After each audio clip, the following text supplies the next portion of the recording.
Hey guys, welcome back to the channel. This is story about what if Naruto saves Kurenai in Wave Part 1. Before I start, please do support for more amazing content and comments for Part 2. Do consider to subscribe my channel and share my video to your friends and check out the description as well. Let's start the video. Sarutobi Hijirin, the god of shinobi and the third Hokage of the Leaf, was in his office fighting his arch nemesis that has been plaguing him since his long life as a Kage. Paperwork. He could swear it out loud that it was laughing at his face if people wouldn't think the old man gone senile. Damn it! These monsters are making me regret my choice of ever becoming a ninja. Boom! Gaa! Sarutobi screamed, scared out of his mind, before jumping over his desk with his Kage robes thrown aside, ready in his battle gear. Old man! How are you dressed like a monkey? Is there a costume party? And you didn't even invite me, Naruto said, sounding hurt. Sarutobi turned to the source of his near-heart attack only to realize it was his 12-year-old surrogate grandson looking at him with door kicked open behind him. Then he realized what he said.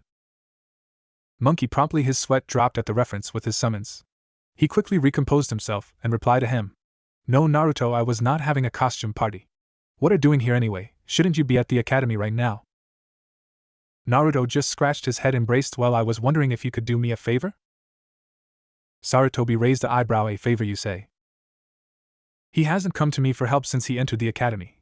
I wonder what this is about. Straightening himself, he walked back to his desk and sat down, taking comfort in his chair, and took a puff from his pipe. Well. You know the graduation exam is in the next 3 months and I was wondering if you could help me train. Naruto replied, looking down. So that's why he's so worked up. This is going to be his 3rd time entering the exam, thought Sarutobi. Don't worry, Naruto, I am sure you will graduate this time, Sarutobi encouraged, trying to comfort him in a grandfatherly tone. But old man, if you help me train, I am sure I will pass this stupid test in a blink, Naruto argued, making the Hokage sigh. I'm sorry, Naruto, but being the Hokage, I am busy running the village as it is. Why you don't ask any of the academy instructors? I am sure they will help you, suggested Sarutobi, but he was surprised when Naruto's mood suddenly fell. But Grandpa, I can tell they don't really like me except Iruka-sensei, and he's busy and I don't know anyone else that will help me. Sarutobi could hear the strain in his voice when saying they didn't like him, making lower his head ashamed. If only I could have done more. Hokage-sama, the secretary called, popping her head inside the door. Jonin Kurenai Yuhi is here to see you, she informed, but not before taking a moment to glare at Naruto.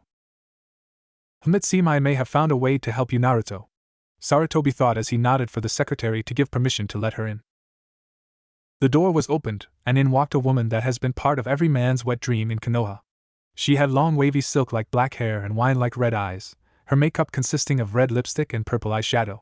Her outfit being the most noticeable and unique, a red mesh armor blouse with only the right sleeve visible, a broad material resembling bandages with a rose throne pattern on the middle covering up to her upper thighs. She was the famed Genjutsu mistress of Konoha, otherwise known as the Ice Queen of Konoha. Sorry if I am intruding, Lord Hokage. I have just came to report that I have escorted Hinata safely back to the Hyuga compound, said Kurenai on noticing another presence in the room, thinking she may have interrupted their discussion.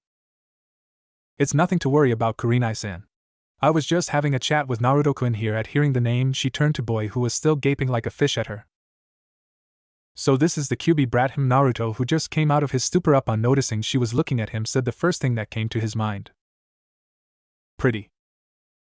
They both awkwardly made eye contact, both realizing what he said, blushed at the same time and looked away from each other. My, I didn't know you were into older women, Naruto-kun, Sarutobi spoke, giggling perversely at the situation, making Naruto turn a deep shade of red. No, I didn't mean it. Well, I did. I mean, she is pretty. But Kurenai was getting more and more flustered with embarrassment as Naruto's explanation went on. While she was used to cat calls like these, she never in her wild dreams expected them to come from a 12-year-old. Relax, you two, I was just teasing, said Sarutobi, trying to ease the tension. After that he turned to Kurenai and asked. Kurenai, if may be so bold, can I ask you do me a favor? Of course, Lord Hokage. I am at your service. Kurenai bowed as sigh of respect to the village leader while Naruto looked on with interest. You see, Naruto-kun asked me to help him train for the graduation exam, but I'm busy with paperwork. I was wondering if you can train or maybe giving him some tips at least. Kurenai thought about this. On one hand, she could refuse since it was not a mission, but then she remembered a certain Hyuga's crush on him. Why not? It would give me some practice for training the genin teams. Kurenai looked at her possible student, Naruto, who was standing on the balls of his feet, barely containing his excitement, and made her decision. I don't mind, Hokage-sama. Yes. Since now I got super sexy sensei, I will pass for sure, exclaimed Naruto, paying little mind to what he said out loud. Kurenai's face again heated up, this time from both embarrassment and anger. I just hope for his sake that he's not a pervert.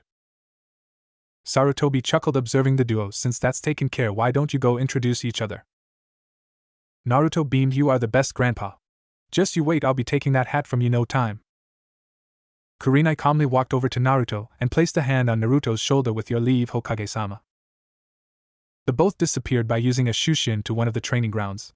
As they left, Sarutobi looked at the fourth picture and sighed. Training ground. So what are we going to do, Kurenai-sensei? Are you going to teach me your super cool ultimate jutsu? Huh. Huh. Huh. Kurenai chuckled at the boy's enthusiasm while Naruto, why don't we spar first so that I know what to teach you, said Kurenai as slid into a fighting stance. Heh. You asked for it, so be ready to fall under the might of the great Uzumaki Naruto. Naruto exclaimed as he charged forward, making Kurenai sigh mentally at his words. Right. 10 minutes later. Kurenai stood over a beaten Naruto and sighed in exasperation. I can't believe it. Even for an academy student, how could you be so terrible? Naruto, who was on the ground, sat up and pouted, puffing his cheeks, added with his whisker marks which made him look like a cute sulking fox. Hey, I wasn't that bad. Kurenai had stopped herself from letting her womanly instincts to take over and rush up to him, squealing cute. Well, whatever you, but we will meet here after the academy is over tomorrow and we will start your training, alright? Naruto nodded, making Kurenai smile at him. Bye, Naruto. Waving her hand once in a goodbye gesture, she disappeared in a swirl of leaves. Naruto stared at the spot where she was previously for a few more seconds, with his bangs covering his eyes, the corner of his lips slowly lifting upwards to form a smirk. Academy next day. It was the end of another boring day at the academy for Naruto. The soon-to-be ninja was right now leaning against the wall waiting at the academy entrance for his new sensei. Did I keep you waiting long? Came a voice from behind, making Naruto turn around and grin. Nope. You are right on time. Naruto's grin only made Kurenai smile at his enthusiasm. So what awesome move are you going to teach me? Wait. You're going to teach me that, what was its name, Shunshine Shushin something, aren't you? It is called Shushin, Naruto, and no. You are a long way from learning that. Kurenai explained, stiffening a giggle. You're mean. Naruto's pout only made her giggle more. Now Naruto, first I have returned someone home before beginning your training, Kurenai said, looking around. Now where could she be? Right then she caught someone peeping from the tree from the corner of her eye. You can come out now, Hinata. Eep. Naruto turned to the source and saw the girl with the weird eyes from his class. Hinata, who has doing her daily hobby of staking her Naruto-kun, came from behind the tree, poking her fingers in a very Hinata-ish fashion.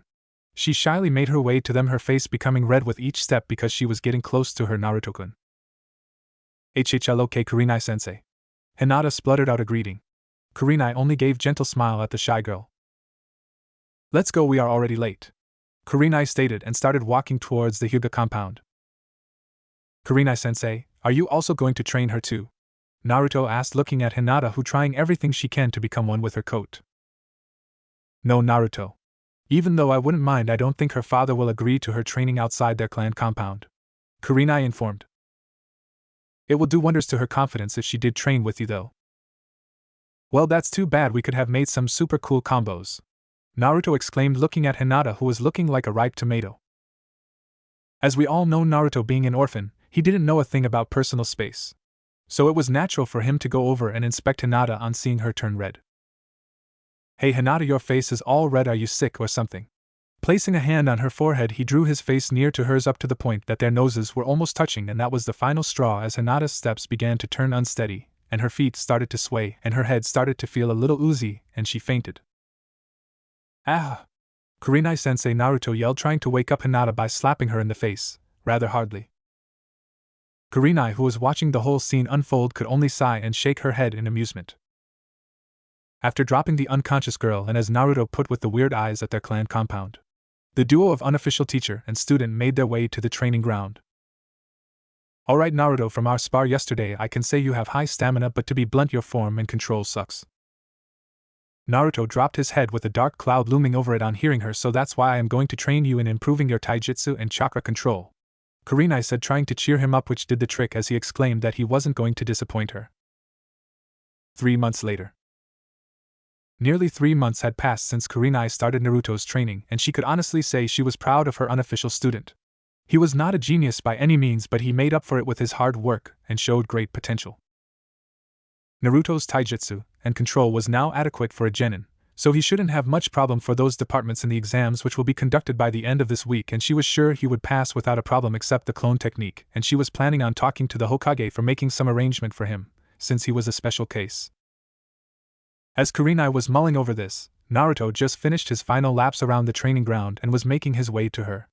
Her train of thought was cut short at hearing him calling her name. "What is it, Naruto?" Kurenai asked softly, seeing as he was acting somewhat shy and hesitant, which was not normally the way he behaved. "MUSCI. Don't be afraid to talk to me, Naruto, you can tell me anything you want, alright?" Kurenai encouraged on seeing him hesitate.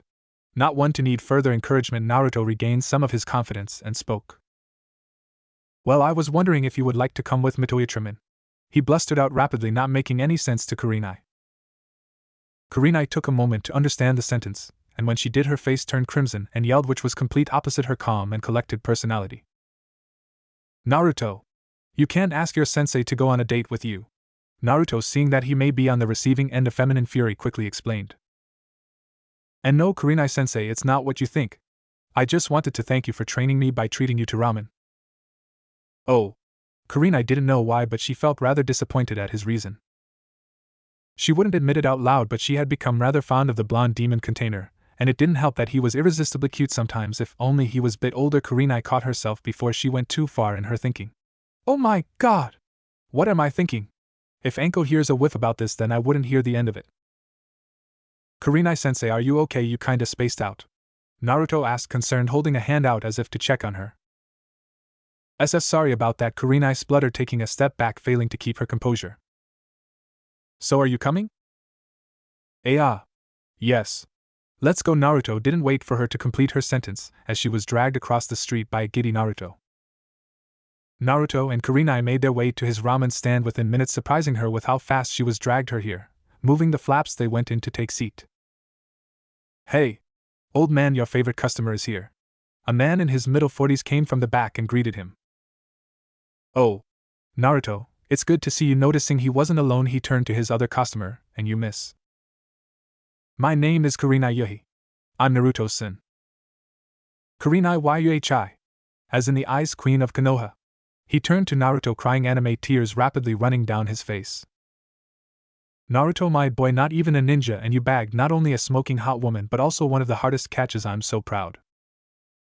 While this was going on, Ayam, who was in the back, came, only to see a crimson-faced Naruto with her dad giving him a headlock and a beautiful woman with twitching eyes while light blush was adoring her cheeks.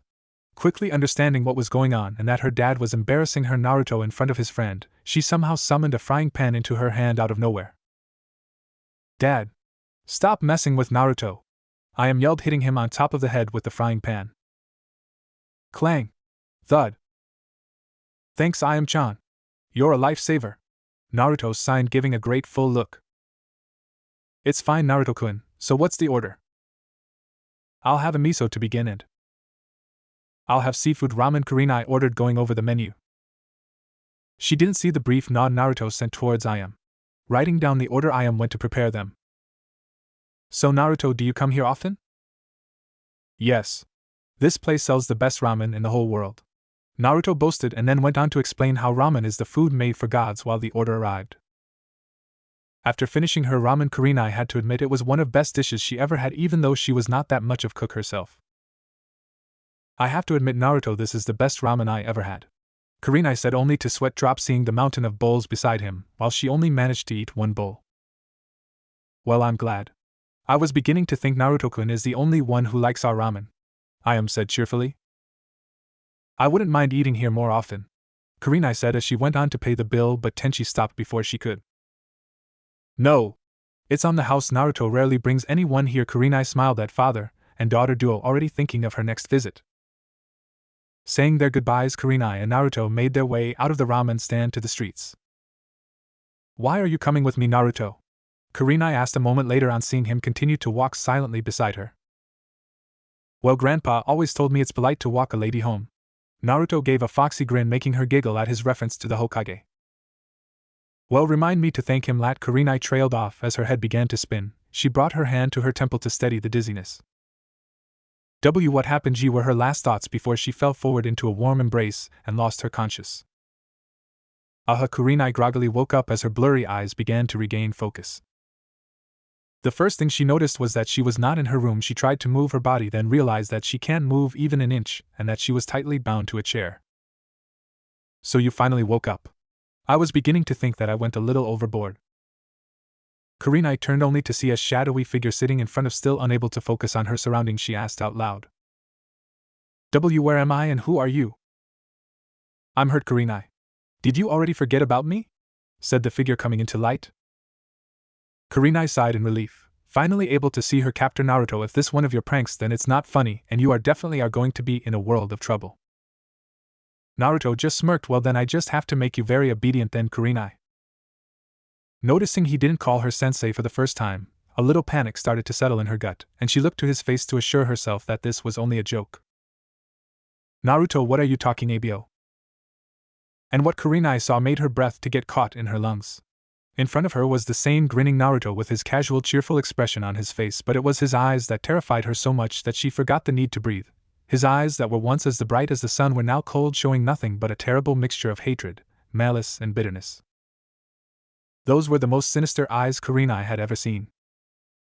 The hidden village of the Leaf, a place considered to produce the greatest of among the ninjas, a village which withstood the 3 great shinobi wars only to come out on top, a village where teamwork is considered to be the greatest of weapons, a village which contained the will of fire which was carried on by its different Hokages. They were the heroes of the village, not only because of their strength but also because of how they kept the order within the village. They were admired by the civilians and utmost respected by their fellow ninja. At least that is the expression one will get when they living in the village.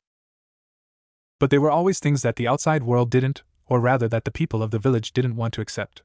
They went unignored even if they were in plain sight, because the people, even if they from the strongest village in the elemental nations, there were still only humans.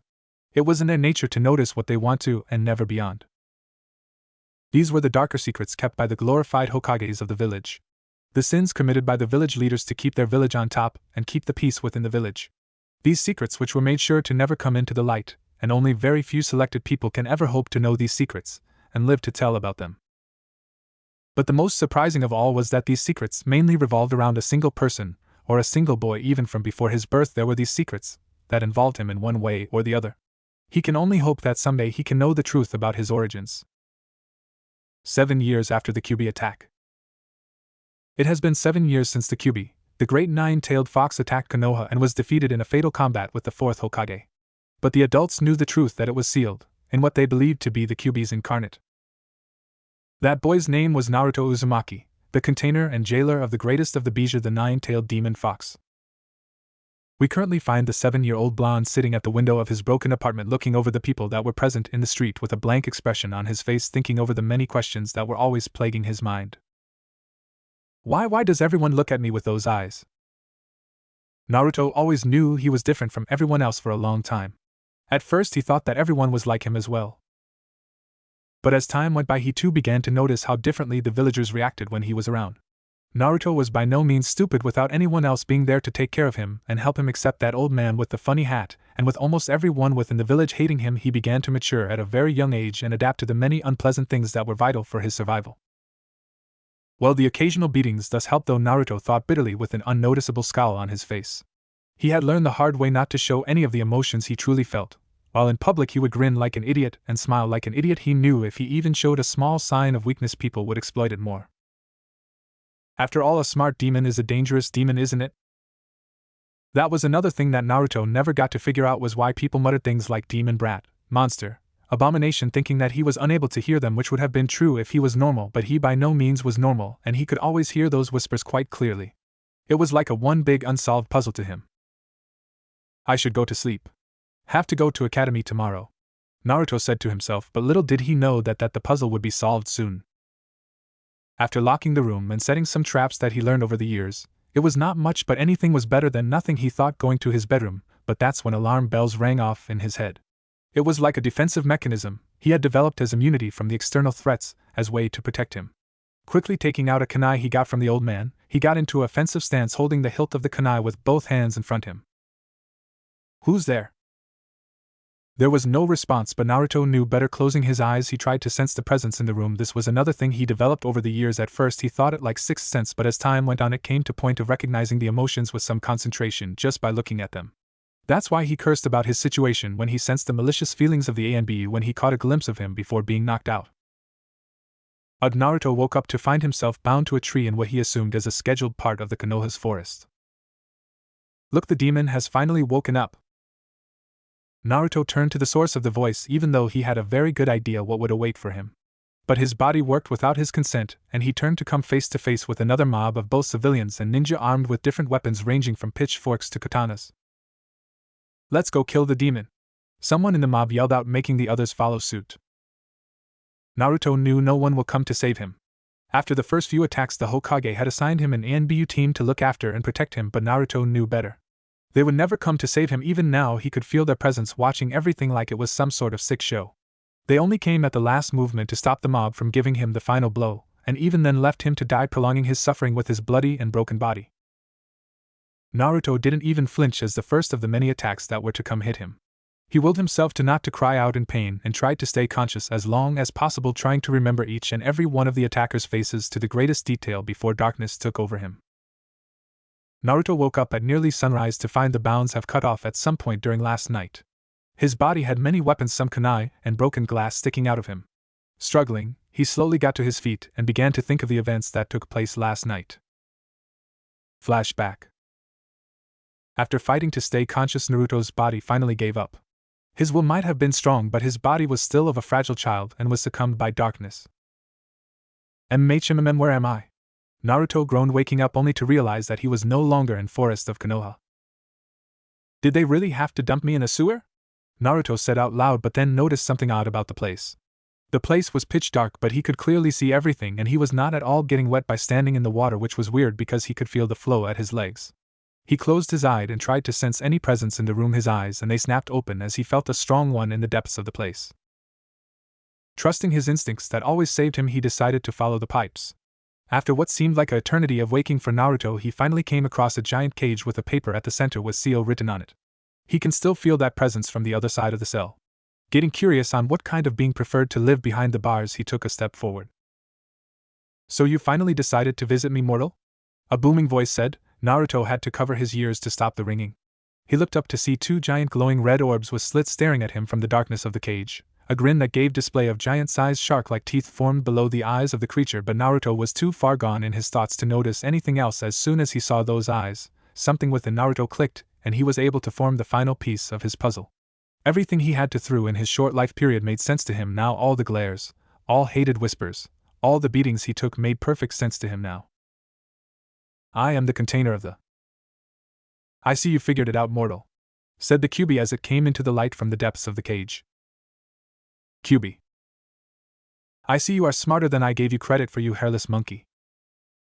The Kyuubi waited for reply or a comeback or anything from the boy, but there were none. Naruto just continued to stare blankly at the Kyuubi. "What, too afraid to speak? Don't tell me a fox got your tongue." Now it was beginning to unnerve the Kyuubi. It was as if a mortal was looking down on the great beast. "Nobody looks down me," the Kyuubi thought, and smirked as a thought crossed its mind. The nine-tailed fox began to shrink its size and began to form into a humanoid shape. Its tail began to retreat, and went back into the tailbone, and the blood-red fur began to disappear. There was light smoke coming from where once the giant beast stood. The smoke finally cleared to reveal a naked woman with blood-red hair which came to the back of her knees. She had flawless skin, not having a single blemish present in it. Her face was heart-shaped with a small petty nose. She had the same blood-red eyes with slits as before, but there was a hint of mischievousness in it if one were to observe closely. "Surprised, monkey?" the Kyuubi said in an angelic voice as she was displayed in all naked glory.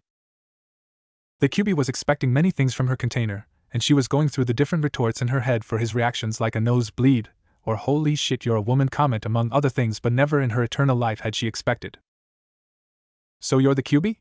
Naruto spoke for the first time, his voice and expression devoid of any emotions that he may be feeling. Kyubi blinked once and then again. She was not expecting such a simple sentence, which also sounded like he was talking to himself from her container, who continued to stare at her. For the first time in her life she felt something foreign, a new kind of feeling. For the first time she felt exposed, and her first urge was to immediately cover herself. Her hands twitched, but she suppressed the urge. Her pride wouldn't allow her to be shown weak. "Ha, you certainly are interesting, mortal." She laughed and looked at Naruto, who had yet to show any emotions, and thought of the reason why she brought him here. "You're amusing, but now for the reason why I brought you into your mind is because I have proposition for you, so be grateful. I will grant you my power and knowledge in return. You." "No." "Give me what?" "I said no," Naruto replied calmly, his eyes shadowing his eyes, and turned to walk away. Kyubi was confused first, which then grew into angry at the fact that someone dared to refuse her. How dare he turn me down? "Wait. You insect, you have the nerve to refuse me, the great Kyubi. The greatest of the tailed beast. You pesky more." Suddenly a sense of dread washed over the Kyubi, abruptly halting her rant. "I said I don't need your power." As she looked into her container's now dark purple eyes with vertical slits, she felt something that scared her to the core, and she knew the feeling. How can she not know? It was the same feeling she got from the being that sealed her. "And I certainly don't need you," Naruto's exclaimed, his voice almost turning demonic at the end. "Shinigami," was the last thing Kyubi thought before her knees became weak and she fell on her butt and her container disappeared from her view. Flashback end. With the last of the weapons removed from his body, Naruto gathered the kunai and other usable materials that were stained with his blood. Since the stores didn't sell him anything, he used the things that were once used to kill him to protect himself. How ironic, Naruto thought as he began to limp his way home, each wound rapidly closing with each step he took out of the dark forest. By the time sunlight hit his face, his body was completely healed without trace of what happened except the dried blood on his torn clothes. Bringing up the back of his hand to cover his eyes from the sunrays, his lips slowly turned upwards in what would be his first and only genuine smile instead of the fake ones he gave every day. For the first time, Naruto knew what to do in his life. He had a goal now. A real goal that he had to achieve instead of the one he portrayed. Who knows, I may as well become Hokage and then run Konoha to the ground. And Naruto, what is this all about? Kurenai mentally cursed herself for sputtering, and by the way Naruto's grin widened, she knew he caught it as well. "I don't know what you mean, Kurenai. We are just going to have some fun," Naruto said innocently. "Why are you doing this?" Kurenai asked again. She could tell this was not the same goofball she had come to like. Naruto's demeanor suddenly changed, and he opted a serious expression. "I want you to train me," Naruto calmly stated with a straight poker face. Kurenai would have face faulted if it wasn't for the fact that she was bound, and she was having second thoughts about his sanity. "You idiot! What do you think we were doing for the past 3 months?" Kurenai yelled. This whole being tied to a chair and not being able to access her chakra was getting on her nerves. "Don't call me an idiot, and I'm not talking about what you taught me till now. I want you to train me after the graduation test." Now this surprised and aggravated Kurenai. Did he really have to tie her for such a trivial reason? "What do you mean, Naruto? You will have your own Jonin sensei after you graduate?" Kurenai asked, making Naruto scowl. "Please, do you honestly think I'll pass?" His question only made her confused. Why wouldn't he pass? Did he really lack the confidence? "Of course you will, Naruto. I was going to consult the Hokage about your Bushin problem as well." The deadpan look he gave her as a response got her even more confused.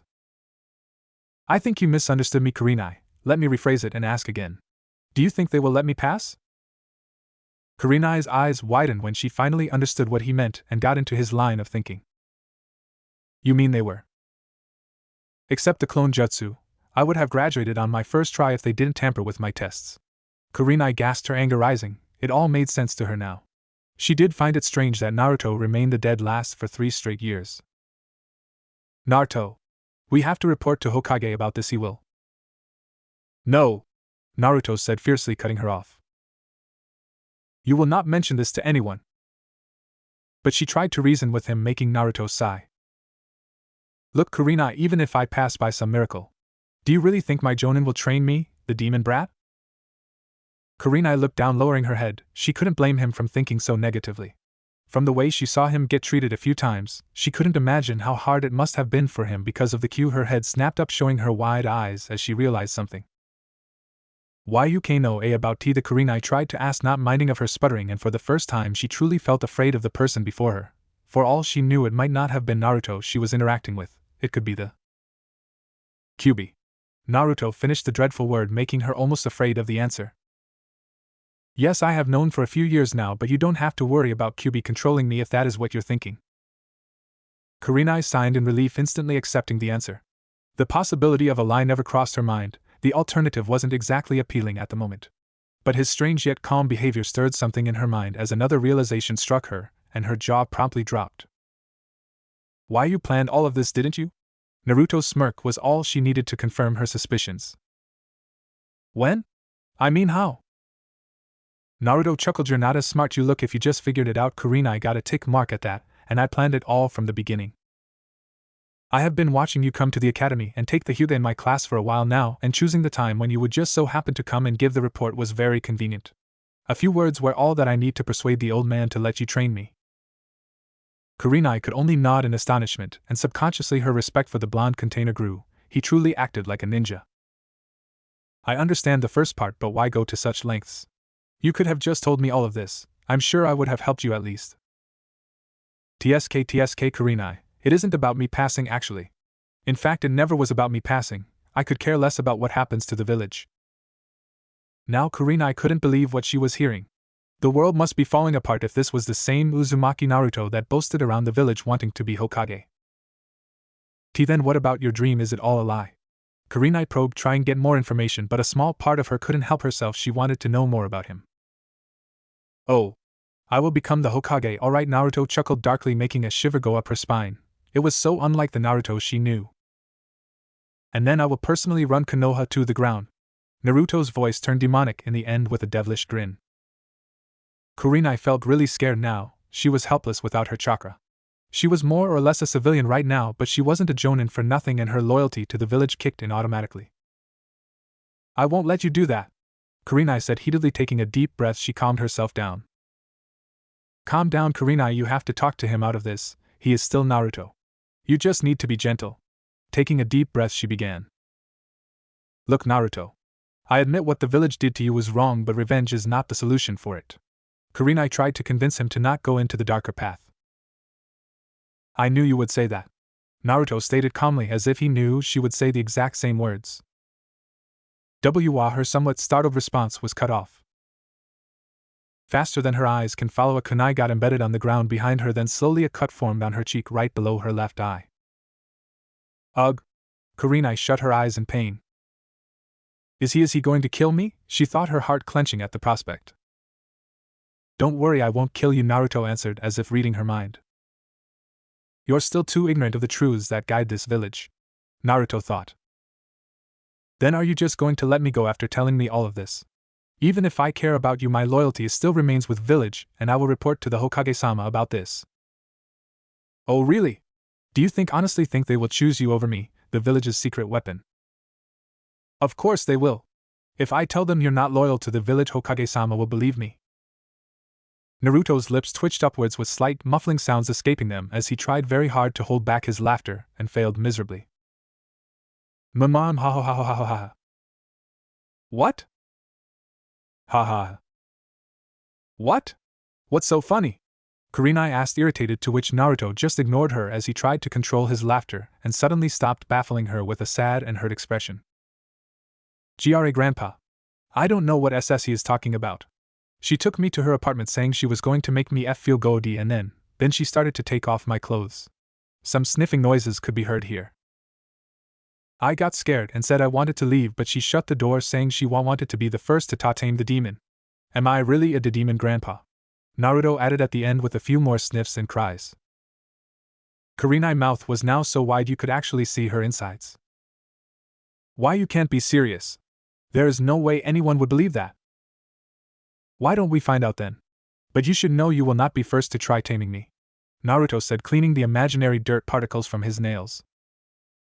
Kurenai paled because she knew it was true. She was aware of some of the attempts made on him and that the Hokage had a soft spot for him, but to what extent she didn't know. If there was even a slight chance of what he said was true, then she was screwed. Her reputation she worked so hard to build all her life would run into the gutter. Don't be so down now, most of the village probably will worship you for your powers to tame my demon. Kurenai glared at him. Why me? Naruto could hear Kyubi laughing her ass off in the back of his mind as he registered Kurenai's question. Huh? Kurenai kept glaring at him, which he met with his calm blue orbs. A battle was going on between the two as she tried intimidating him. But in the end it was her who looked away first. She knew she had no choice, so she finally gave up signing mentally. Why me? Why not another Jonin? Why did you choose me? Kurenai asked, looking at ground. All the mental barriers she had built over the years to protect herself from the harsh life of the shinobi were finally shattered by the 12-year-old in front of her. Naruto frowned, seeing the once strong woman break like this for the first time since the conversation began. He walked towards her and reached out to touch her cheek where he injured her before and began to heal it with his chakra using the only medical jutsu he got his hands on over the years. Kurenai looked up at him as she enjoyed the warm sensation his chakra was giving off. It's because you were weak and most easy for me to knock out, Naruto said bluntly. Kurenai looked away, knowing it was true. Even if she could delude herself, Kurenai knew she was the weakest of all her fellow Jonin. Even her best friend Anko, who was not even a complete Jonin, could easily beat her if she was given the time of the day. Naruto didn't say anything and just watched the different emotions that crossed her face. A small part of felt guilty for making her go through all this. As he healed the wound completely without a scar, he gently brought her chin up so that their eyes could make contact. Besides, why would I, in my right mind, would ever want to seduce a guy when I can have someone as beautiful as you? Naruto whispered, leaning forward, making Kurenai blush at the compliment, but before she could say anything, Naruto covered her lips with his. Kurenai froze at the contact. She wouldn't admit it, nor that anyone knew except maybe Anko, that she didn't have that much experience, if at all, with the opposite sex. Inside her cold exterior, she was a very shy girl who was always afraid to take the next step. In fact, that was the reason she wanted to boost Hinata's confidence. She could probably count the number of dates she went on with one hand, and they all ended the same way, with Anko beating the shit out them for trying something on her, and after the initial experiences she began to refuse everyone and only focused in her ninja career. She was ashamed to tell, but this was her first kiss. That's why when Naruto kissed her she felt many foreign feelings enter her body. His lips, they are so soft and warm, Kurenai thought as began to relax and lean into the kiss. Unknown to Kurenai, Naruto was releasing little amounts of his chakra into her system, making her relax, and when she began to lean in, he pushed his tongue into her mouth. Kurenai moaned as Naruto's tongue entered her mouth and began to send even more of his chakra. Kurenai didn't know why, but she never wanted these warm feelings to end. Did a kiss really felt so good? Naruto's free hand went to her clothed right, and he began to knead it lightly, making her moan even louder, while his other hand went around the chair to untie her bounds. Kurenai felt as if her body was on fire. She had never been this much aroused in her life. When the ropes came off, her hands immediately went to his head, gripping his hair. She tried to push him even further into her, not wanting to let him go. Naruto squeezed her even harder and began pinching her through the fabric of her clothing, relishing in hearing her squeals of delight. Naruto knew this was wrong. She was one of the few people who genuinely wanted to help him, but he had to make sure her loyalty remained only to him. After what seemed to be an eternity to Kurenai, Naruto finally pulled back and began to kiss down her jawline. Oh God! Naner, to Kurenai moaned as she was too far gone in cloud nine to think of any coherent thoughts. She was breathing heavily from the kiss. Naruto was now laying light kisses where her shoulder and jaw meet. His hands now began to do a series of hand seals behind her back. You know, Kurenai, you really shouldn't let your guard down this much, Naruto said between kisses as he completed the set of hand seals. Aha awayaha. Kurenai's body exploded in pain as Naruto's teeth lengthened and sank them at the juncture of her neck. Kurenai could do nothing but scream in pain as Naruto held her down. The pain eventually became too much after a few seconds, and she passed out. Naruto slowly removed his teeth, showing the two punctures on her neck with trails of blood leaking from them. I am sorry, Kurenai, but you're mine now whether you like it or not? Naruto said, looking at the limp woman in his arms as the wounds began to close up and seal formed on her neck. Graduation day. Naruto sat in his class paying half mind to the lecture Iruka was giving about the life as a ninja. He was dead tired from the entire skirmish from Kurenai last night. That jutsu still takes a lot out of me, and I just had to go play that prank the next morning, which was true. Just a few hours ago he painted all of the Hokage's faces on the monument. It was his way of releasing his pent-up emotions and a way of mocking them, but they were too stupid to understand that. So between last night's incident and the prank he only had few hours to himself, and it didn't help the Kyubi was all the while grumbling about another bitch and some hussy. Now Naruto knew foxes were possessive. But he had no idea that it would get bigger as the fox gets bigger, and to top it off he just had to fall over Sasuke and kiss the brooding emo prince because he was too tired to notice his surroundings. He sometimes wondered if Itachi had gone insane by watching the Uchiha brood every day, but he could care less about the emo or Itachi. There was only Uchiha he cared about. He was seriously considering walking out of the exam just to clean his mouth at the moment. And so I wish you all good luck and hope to work with you in the future as fellow ninja of Konoha.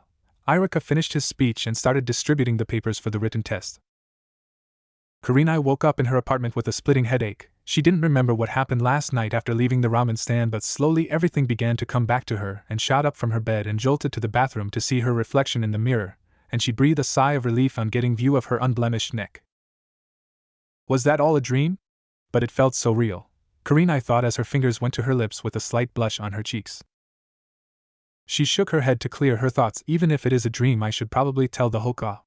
Kurenai fell to her knees, grasping her neck in pain. She felt like it was on fire. Gritting her teeth, she looked in her mirror and gasped. On her neck was a glowing red swirl, and seeing it, Kurenai knew what happened last night was not a dream. The pain went away after a few moments. Kurenai shakily got to her feet, panting to regain her breath.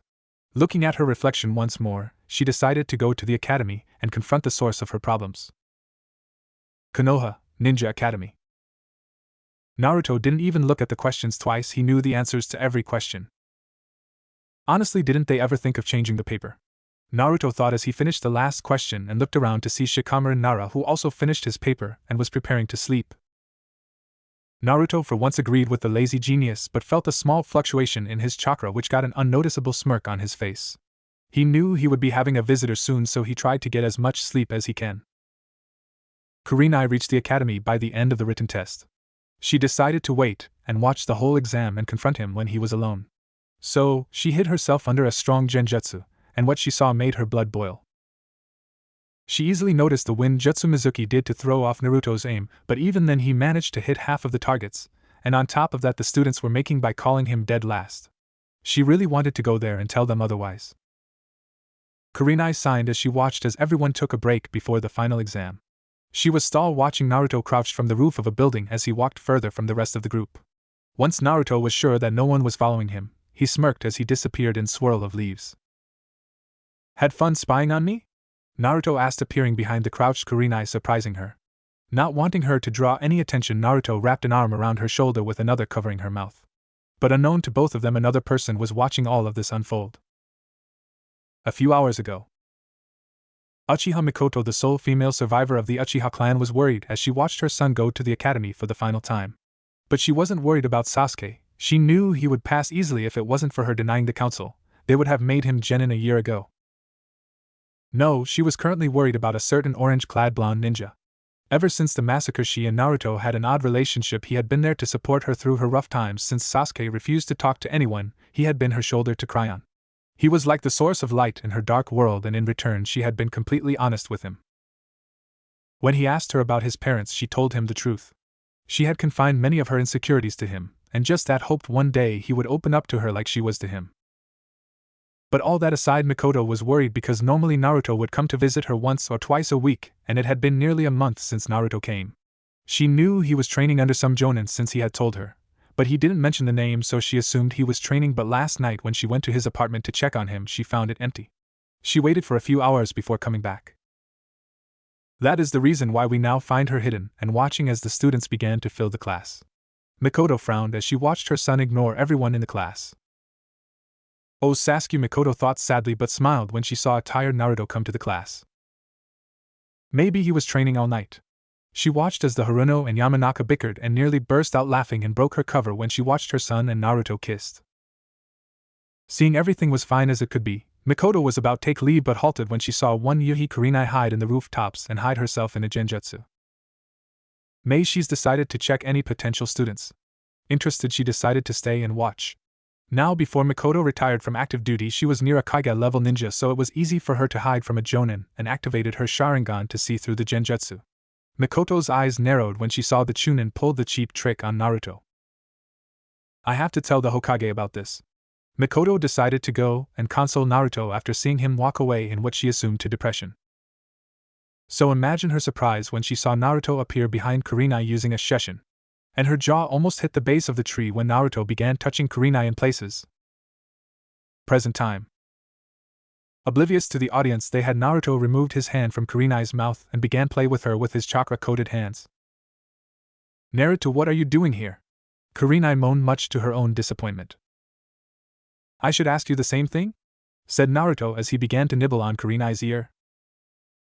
I came MH2. Meanwhile, a certain Uchiha was having a mental tantrum. What the hell is he doing? And why isn't she stopping him? Don't tell me they are a couple. Is she the Jonin he was talking about? Is this the reason he isn't coming to visit me? Mikoto thought sadly at the end, but shook her head, knowing Naruto wouldn't do that to her. She would later have to have private talk with Kurenai. Naruto released Kurenai and took a step back and watched as she took deep breaths to drain the color off her face, which now was the same as her eyes. Don't do that again, Kurenai yelled, covering her chest to protect whatever modesty she had left. You could have stopped me if you wanted to, Naruto pointed out. Kurenai didn't say anything to that. What happened last night, and what is that seal you put on me? She asked after a few seconds. It was to ensure that you would never betray me, Naruto stated with an air of calmness. So you're telling me I'm your slave, is that it? Huh? Kurenai said, enraged, to which Naruto just smirked. You're saying like it's a bad thing. What? Kurenai blushed at what he was intending. Naruto calmly walked towards where she was on her knees. Don't tell me you didn't enjoy last night? Naruto asked huskily as he began to caress her cheek and leaned in so that their noses were touching. Mikoto was now confused. First they were going all cuddly, and now they were having a heated discussion. She couldn't read their lips using her Sharingan due to her angle, so she stealthily jumped in the nearby tree but was only able to catch the last part of the conversation. Last night? Last night. Oh my god! Don't tell me they were doing it last night. No, it can't. I must be imagining things. Mikoto nodded to herself, thinking she was right, but then paled. But Naruto wasn't home last night, and he seemed tired in the morning as well. Before she could control herself, she began to have perverted thoughts coupled with some of scenarios from the orange books she secretly read. It was no wonder she flew back the tree with a nosebleed. Thud. Kurenai was mentally screaming at herself to pull back, but her body betrayed her and melted at his touch. She gave up and was about to lean in to kiss him when Naruto pulled back. What was that? Asked Naruto, thinking he heard something.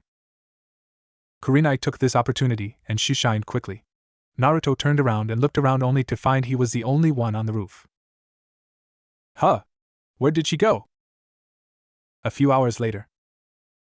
Naruto was sitting on his favorite swing watching everyone celebrate with their parents while giving him the occasional glares.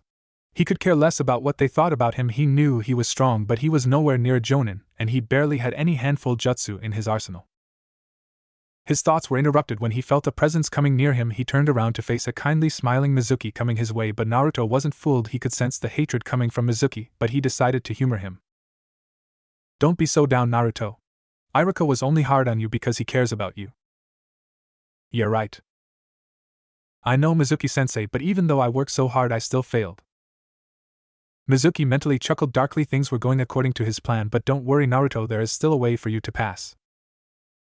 Now this got Naruto's interest. I'm hearing, Mizuki-sensei.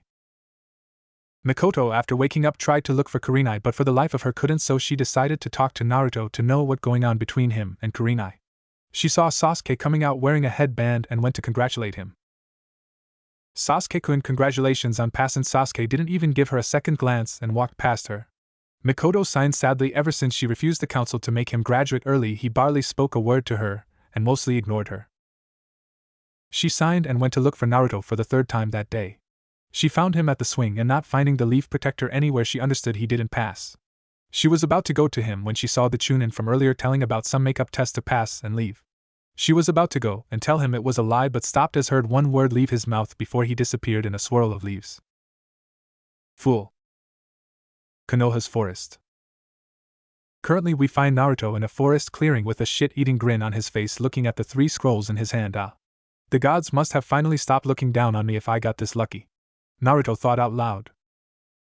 What are you blabbering about now? A voice said from the back of his mind. So you finally woke up from your beauty sleep, thought Naruto sarcastically. Shut up. It's all your fault. That seal took a lot of my chakra. Naruto. What the hell were you thinking, stealing the forbidden scroll?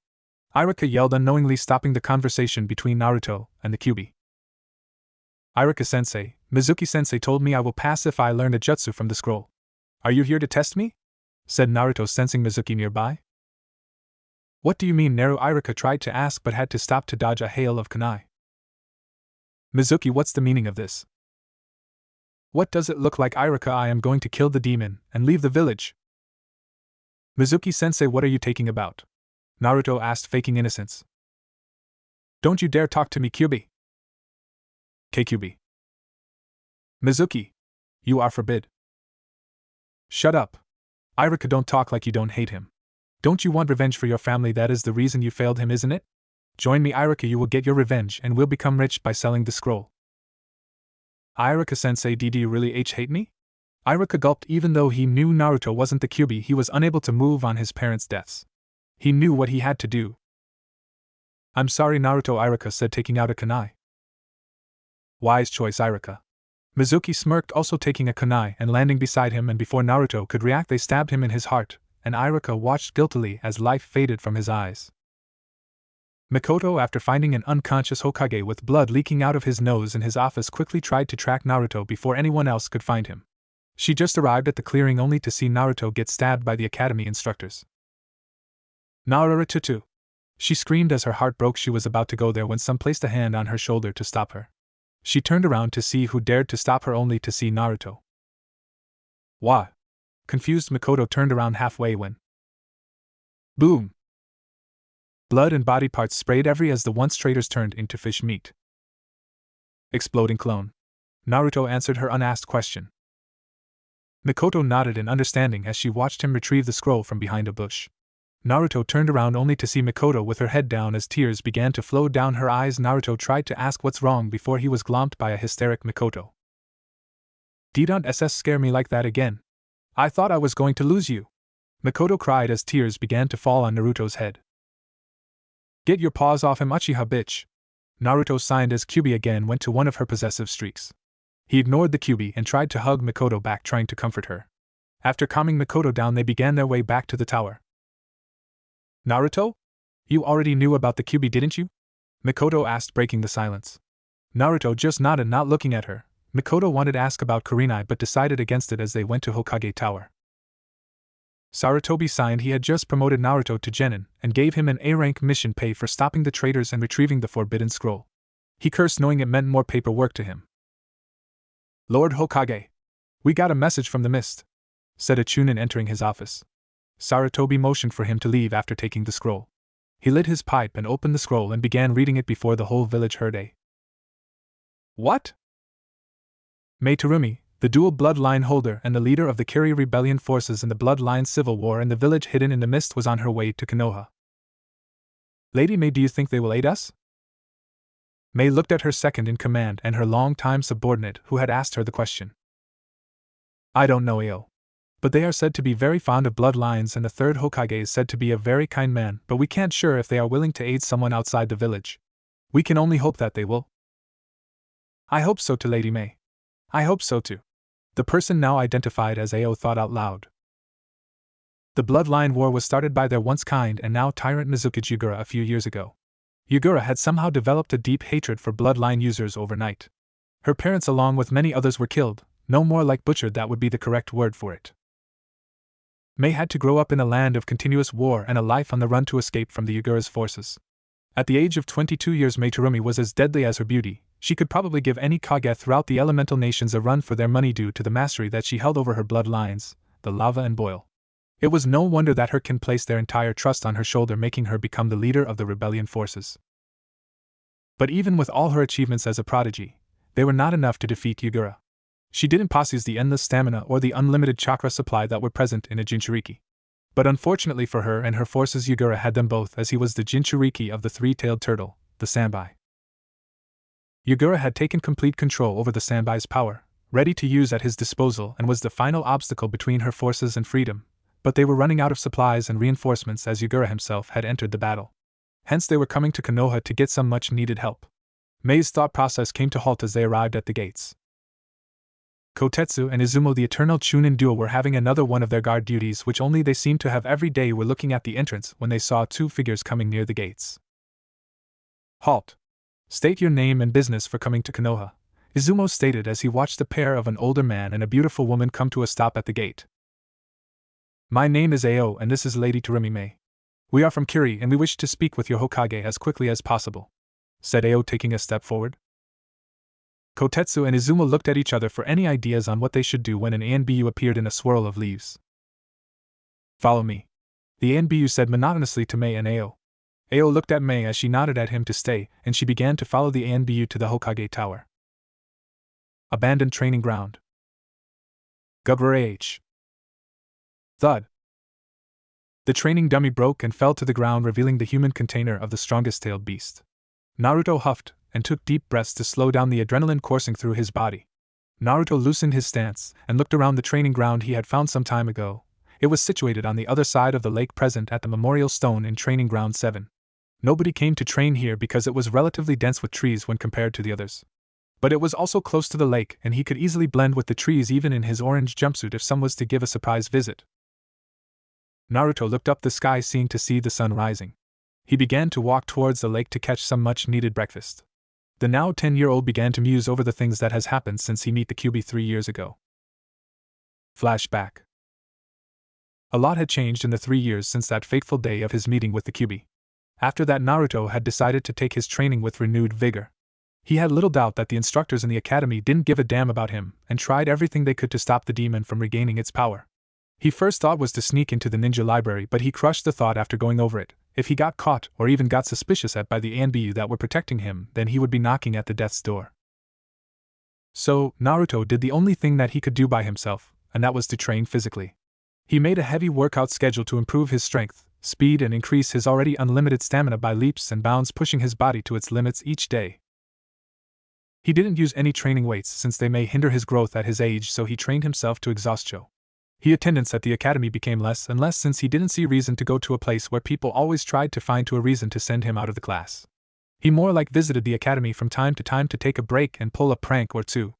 Kyuubi hadn't talked to him or tried to make a contact with him so far, but he could care less. He just didn't want anything to do with a prideful and stuck-up demoness. Unknown to Naruto, Kyuubi was trying to figure out what happened that day. Naruto intrigued her to no end, aside from the fact that Naruto refused her power. He had used the power of a being that was powerful than her. She doubted even that Naruto knew about what he did that day. He both excited her and made her fear him. Because for a being like her, the one and only thing that mattered to her was power. She feared him because the power belonged to a being that was more powerful than her, and was excited because if she found a way to make that power hers, then she would even be more powerful. Since she had nothing to do except sit in a sewer all day or night, or whatever it was, she began to study Naruto's body to find the source of that power, and interestingly enough she found nothing. Nothing that would somehow relate her container to the being that she didn't want to say the name. Damn it! How can there be nothing? Kyuubi said, irritated as she began to pace around in the cage. She absent-mindedly looked at cage bars that held her, and then it hit her like a ton of bricks. How can I be so stupid? It was in front of me the whole time. Kyuubi face-palmed as she looked up at the cage where that shitty piece of paper that held her in was. She sighed, knowing from experience that she had no chance to do anything. She was stupid enough to try and break it that one time when she woke up just after the ceiling, and the results were not pretty. She shivered just thinking about it. A furry fox was always better than a fried fox. So, she decided it was high time to meet her container again.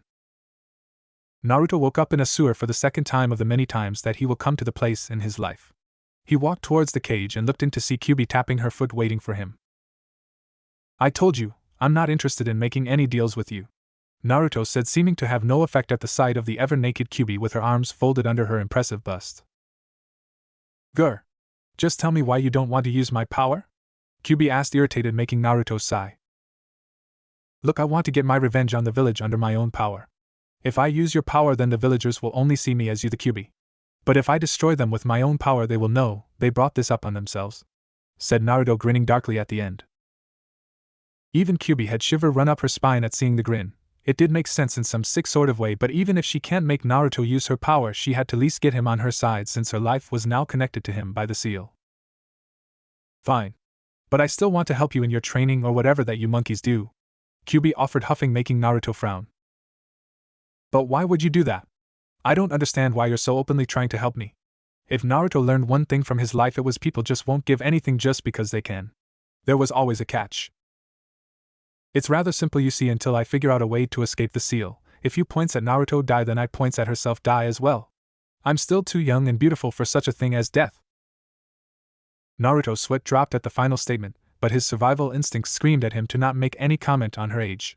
But he could understand that she didn't want to die, and if it would help him to stronger quickly, then who was he to refuse? Alright, but how can you help me with my training? Naruto asked after a movement of thought. I'm the great Kyuubi.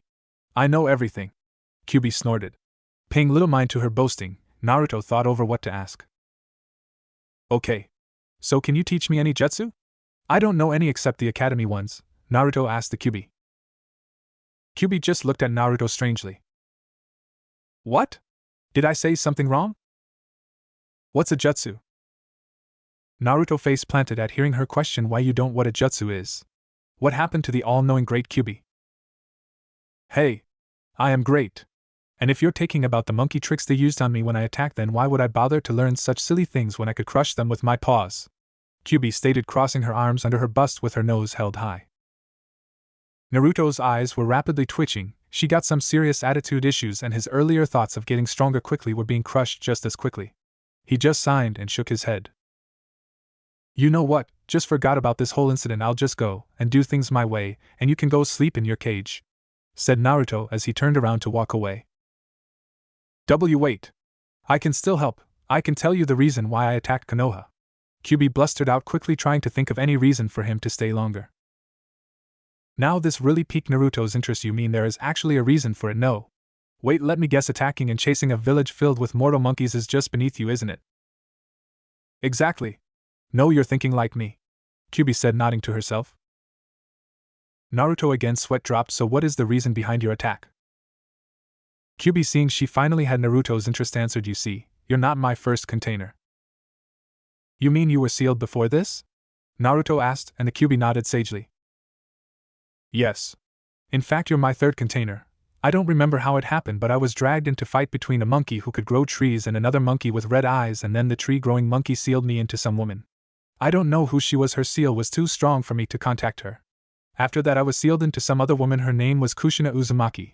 I only meet her once when she came to ask my power, but then someone broke the seal and I saw the same eyes as the red-eyed monkey, and next thing I know is that I woke up in here. Naruto ignored the weird comical hand signs Kyuubi used as she described and thought over the things she said. If he had to guess correctly, the first monkey was the first Hokage. Who knew those boring history lessons did have their uses? But still, that meant the Kyuubi had been part of Konoha since the foundation of the leaf, and he couldn't that there was a woman that had the same last name as him. But what interested him mostly was the red-eyed monkey who had the power to control the Kyuubi. Do you know the name of the person who controlled you? I think it was Madara Uchiha. The Kyuubi spat out the name like it left a bad taste in her mouth. Now that raised even more questions in his head, but Naruto decided it was beyond him right now. Running a hand through his hair, Naruto looked at the Kyuubi, who was on her heels waiting for his reply in excitement. It was like she was trying to impress him. Naruto signed he could actually relate to the Kyuubi. She was alone since Konoha's foundation, and maybe even before that. He doubted she actually had any interaction with anyone before that. Unlike with the old man, he could tell the Kyuubi told him the truth, well, at least what she knew. If it was true, then she was the one who suffered the most throughout the whole ordeal. She was more like a spoiled brat, and even if Naruto wouldn't admit it, he needed a friend right now in his life, and the Kyuubi needed one more so than him. I guess it wouldn't hurt to give it a try, even if she is a stuck-up demoness, Naruto thought, and so the strange bond between the demon and her container began.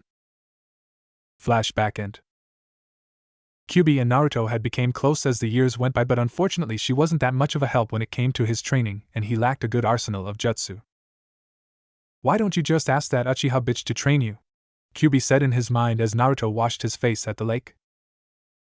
So you're finally done, I see? A voice interrupted from behind as Naruto was about to reply to the Kyuubi, making her growl. Naruto turned around to source of the voice, and his eyes meet those of a smiling older woman who had been a friend to him for the past 2 years. Mikoto-chan, what are you doing here this early? Naruto asked as he gave her a small smile and began to walk towards her. I just thought you would like some breakfast? The Uchiha clan had said, holding a box in front of her. Naruto's stomach growled at the mention of the breakfast, making the raven-haired beauty giggle. They sat down at one of trees together and began to eat quietly. It was nothing special, just a simple dish, but they both didn't mind it in the least. You know, Naruto, this is the same tree where we first meet, isn't it? Mikoto said, breaking the silence between them. Naruto looked around and realized it indeed was the same place where they first meet. Flashback 2 years ago. It was week after the Uchiha massacre, and Naruto was making his way to his training ground. Those red-eyed fools got what they deserved. Kyuubi cheered. She apparently had a sore spot for the Uchiha. I still think they got off easy. I would have made them suffer before killing them, but I guess you can't always get what you want, Naruto thought, since he had his own personal experience with the Uchiha. Naruto stopped and immediately got on alert as he sensed a new presence in the training ground. He began to look around and spotted a raven-haired woman sitting under a tree with her head buried in her knees. Naruto could tell the woman was crying from the way her shoulders shook. So, he carefully made his way to her. "Miss, are you okay?" Naruto asked as he got closer to her, making the woman look up with tears flowing down her cheeks. Naruto at first glance recognized the woman as Sasuke's mother, and that meant she was an Uchiha. Mikoto looked up to see the blonde demon container of the village. "Why yes," Mikoto replied, her voice cracking as tried to rub the tear stains off her face while looking away from him. "You can talk about it if you want," Naruto offered as he sat down beside her. At first she didn't say anything and just tried to ignore him, but soon the flood broke as she latched onto him with her dear life and broke down in his arms. She began to tell him how her own son had killed her entire clan except her and Sasuke, and how she had to watch her husband get killed by her son. Naruto didn't say anything and just held her as she cried herself to sleep in his arms. After Mikoto woke up, she felt a lot better since the massacre and thanked Naruto before she went home. After that, Mikoto began to visit him every day just to talk to him, and they quickly became friends, and Naruto was happy he made his first friend in the real world, oblivious to emotions of the red-headed demoness inside him was feeling. Kyuubi didn't know why, but she didn't like Naruto talking to Mikoto. At first she tried to ignore it, but it only got worse as the days went by, and she didn't like these feelings one bit. At first she just wanted to use Naruto, but with time he became something she never had in her long life, a friend. She began to enjoy the time she spent with Naruto greatly. And with him and Mikoto becoming so close so quickly, she felt threatened that the Uchiha was taking him away from her. Even if she looked like human, she was and always will be a fox in both her body and mind. And nobody dared to take something that belonged to a fox. And Naruto was by all means hers. Naruto was about to sleep when he was forcibly pulled into his mind, but luckily his body fell on the bed. Naruto knew this was coming. He did notice Kyuubi acting differently ever since he met Mikoto, and he had an idea of what it was, but decided that it was something Kyuubi had to go through herself, and that she would talk to him when she was ready. That was the reason. He was not surprised that he found a very irritated-looking Kyuubi in her cage, or when she bluntly said, "Naruto, I don't want you to talk to her." But he was expecting that, but he still tried to play innocent. "Talk to her? Talk to whom?" Naruto asked, making Kyuubi growl. Growling. "You know who I'm talking about. I don't want you to talk to that Uchiha bitch." Kyuubi spat out the name like it left a sore taste in her mouth. "Oh my! What is this I'm hearing? Is the almighty Kyuubi by any chance jealous of a monkey?" Naruto teased, making Kyuubi growl even more. "I'm not jealous," the Kyuubi roared. "Just admit it, you are." Naruto smirked, crossing his arms at the back of his head. Before Naruto could even react, Kyuubi's aura flared and a chakra tail wrapped around Naruto and got pulled towards the cage until he was face to face with her with their noses touching from between the bars. "I told you. I am not jealous." Each word that left her mouth was stressed more so than the previous. Naruto could only nod, actually scared of her. Kyuubi dropped Naruto unceremoniously on the ground of his mindscape and turned her back to him, flashing him her cute backside. "I just don't like her," the Kyuubi huffed, making Naruto sign. "Look, Kyuubi, I can't just go and stop talking to people just because you don't like them, and you know there are only very few people who show a genuine interest in me." But the Kyuubi began, but was cut off by Naruto. "Look, I can understand how you feel.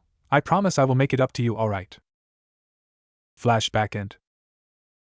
Naruto even today regretted making that promise. She somehow convinced him to turn the inside of her cage into a giant bedroom filled with fox plushies. It got her quiet down except the occasional bitch comment. "Naruto? Naruto, are you alright? You kind of spaced out?" Mikoto asked, sounding concerned. It's nothing. Just thinking, that's all," Naruto said, waving his hand off as she nodded. "You know, Naruto, you can still come live at the compound with me and Sasuke. It's mostly empty anyway," Mikoto asked him after a moment, hoping he would agree this time. Naruto smiled at her. It was not the first time she had asked him this. "I'm sorry, Mikoto-chan, I like my apartment even if it is kind of run down, and it just wouldn't be the same if I live at your place." Naruto lied. He knew the council would start a fuss if the demon suddenly started to live at the Uchiha compound. Even if she was a clan head, she didn't have that much numbers to back her up, and the only reason the council hadn't tried anything on her was because they had Sasuke. It was because of the same reason he had never asked her to train him. That and Kyubi wouldn't stop her bitching if I began to live in the same house as her, he thought. "Hey! I heard that!" Kyubi yelled, which he just ignored. Mikoto sighed sadly for not being able to convince him. They both finished their breakfast and made their way out of the training ground. "So, what are you going to do today?" Mikoto asked as they entered the main district. She noticed Naruto grinning as the people began to glare at him, but didn't make any comment, knowing it was his way of coping with the hatred of the village. "At least he doesn't do that around me," Mikoto thought happily. "I was planning on visiting the old man to get my allowance." Naruto answered her earlier question, making Mikoto nod as they both parted ways. Mikoto making her way to the clan compound and Naruto on the path that leads to the Hokage Tower. On his way to Naruto thought about the seal he had made a few weeks ago. It all happened a year ago, when he began to search the dumps for scrolls. He remembered seeing many scrolls at waste thrown by the clan when he was a kid searching for food after the orphanage kicked him out. But he didn't know about their importance back then. So, he tried his luck and sneaked his way into the garbage area of the clans. It was only at the end of the day that his luck turned around. It was in the Hyuga compound that he found an old scroll on the caged bird seal that the Hyuga used on the branch family members. It was probably an experimental version of it, when they first made the seal. But it did pique Naruto's interest on the topic. Since even though so mighty Kyubi had been defeated due to sealing not once, not twice but 3 times. Fortunately or unfortunately, as one would look at it, the old man Hokage visited Naruto on the same week and gifted him a book on the basics of sealing. It freaked out Naruto so much that he didn't come out of the house for a whole week. But it did make sense. He may have wanted him to follow on his father's footsteps. But the end result made it more than worth it. He was able to make his own and even better version of slave seal the Hyuga had. Now he just needed a guinea pig to test it out on. Hokage Tower. Naruto arrived at the tower sneaking in from the secretary, and then entered the office in his usual way, and that was by kicking the door and scaring the shit out of the Hokage and his ANBU. "Naruto! How many times did I tell you to knock at the door instead kicking it?" The Hokage refrained. Sorry about that, Grandpa, I couldn't help myself," replied Naruto, grinning sheepishly and scratching the back of his head. Sarutobi sighed and shook his head at the lame answer. He moved a hand inside his desk and pulled out an envelope filled with money and handed it to Naruto. "I was informed that you were not attending the academy regularly? Mind telling me the reason for it, Naruto-kun?" Sarutobi asked, making Naruto pout. "Oh, but Grandpa, those academy classes are boring. They only teach us those stupid history lessons." Sarutobi was about to give a brief lecture on the importance of history when the secretary came in. "Hokage-sama, a messenger from Kiri has arrived to speak to you," the woman told him after she took a moment to glare at Naruto. Sarutobi nodded at her to send the messenger in. He was about to tell Naruto to leave but stopped when he saw him reading some book sitting near the chair at the shelf. The door opened and a young woman with long red hair tied in a high knot at the top walked in. Sarutobi took a moment ogle at her body but forcibly stopped himself as he noticed her glaring daggers at him. Even Naruto had to admit she was easily one of the beautiful women he had ever seen, and only Kyubi topped her in that department. "Damn right I do," Kyubi said with her usual pride. Sarutobi regained his composure and opted to a more serious mode. "Greetings, Hokage-sama. My name is Mei Terumi," Mei greeted after he stopped staring at her, also briefly noticing there was some blonde kid in the room. "Don't worry about the pleasantries, Terumi-san. You must be here for important business if you came here all the way from Kiri?" Sarutobi said, opting to his Hokage tone. Mei went straight to the point. "I came here to ask for your aid in the bloodline war that is occurring in Kiri. I am part of the bloodline rebels, and the only thing that's stopping us from whining is Yugura. We are unable to defeat him as he has full control over Sanbai. So, please, I beg you, if you help, we guarantee to repay your kindness once the war is over and Kiri becomes stable," Mei begged with a low bow at the end.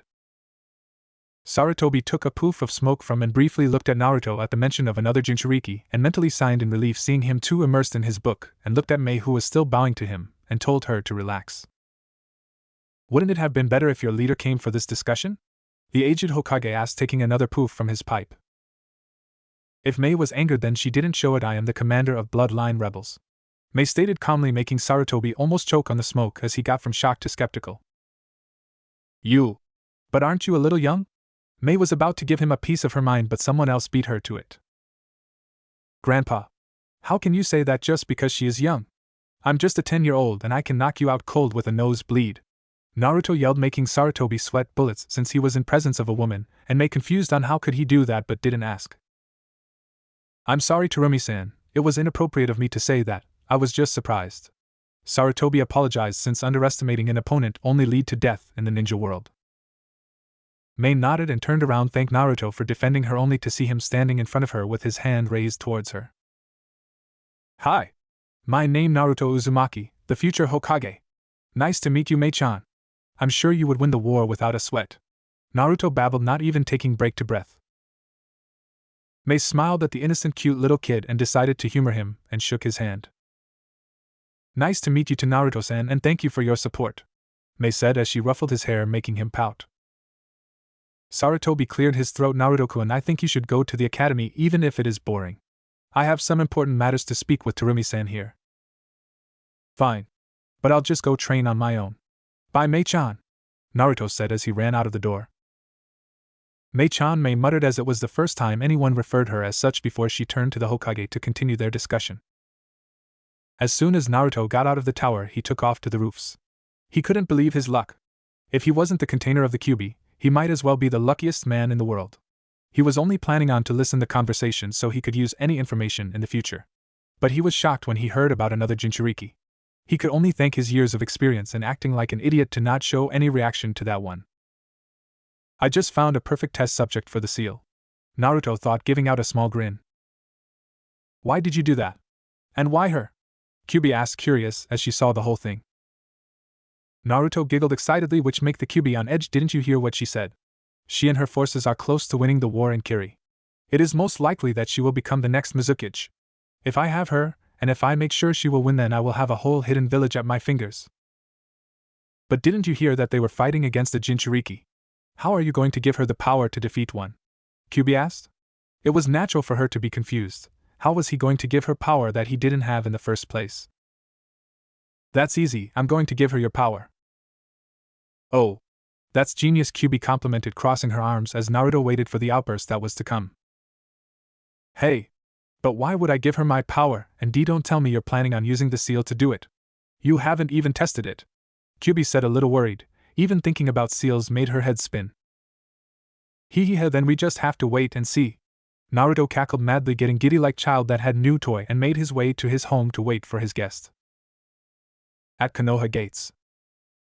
May sighed sadly as she and Ao made their way out of Konoha.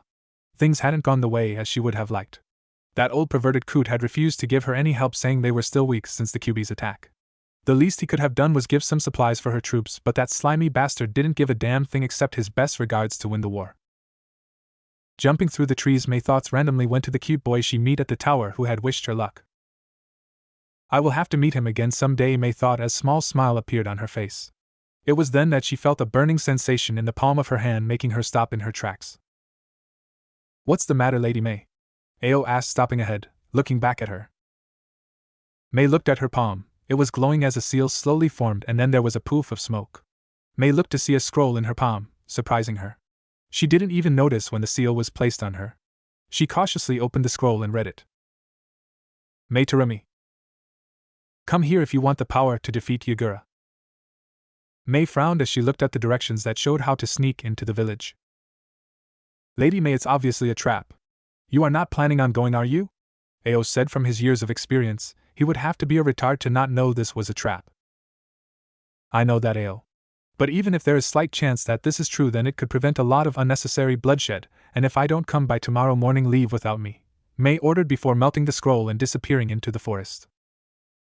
Ao just shook his head and signed back. In my days. Konoha. May was easily able to sneak into Konoha and was able to arrive at the location given by dawn. She looked to see a rundown apartment that was miraculously still somehow standing. Observing a bit, May entered the only floor that had the lights on and made her way in through the window, only to notice that it was bedroom. You know it's impolite to enter someone's house without knocking first, May-chan. A voice May recognized from earlier said from behind her. You. What are you doing here?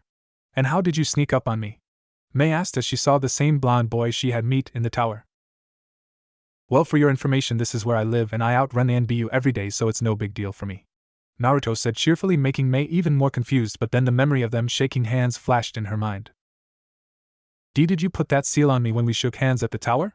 Mei asked, getting her guard up. Even if he was kid, she couldn't afford underestimate him if he was able to get inside her defense twice. So I was right, you are different from the others, Naruto said, dropping his act, making Mei even tenser. Who are you? Mei asked sharply, making Naruto chuckle darkly. Who am I? Well, I'm many things, but only thing that you should know for now is that I'm a Jinchuriki, Naruto declared. The seriousness in his voice was enough to believe him. Why, you are a Jinchuriki? Mei asked, shocked and somewhat afraid. Yes. I'm the container of the nine-tailed demon fox. The Kyuubi, Naruto stated, making Mei took a step back in shock.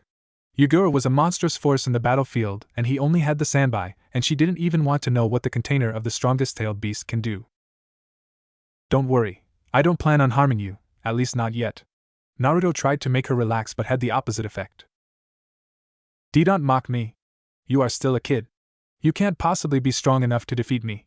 Even with the splutter in her voice, Mei stood her ground, ready to fight if she had to. Naruto merely smirked at her defiance. You are still not comprehending the situation you put yourself in, in? Seeing her hesitation, Naruto continued, you are completely true. As of now, I am physically unable to defeat you. Mei smirked, her confidence growing, but her face paled at what Naruto said next.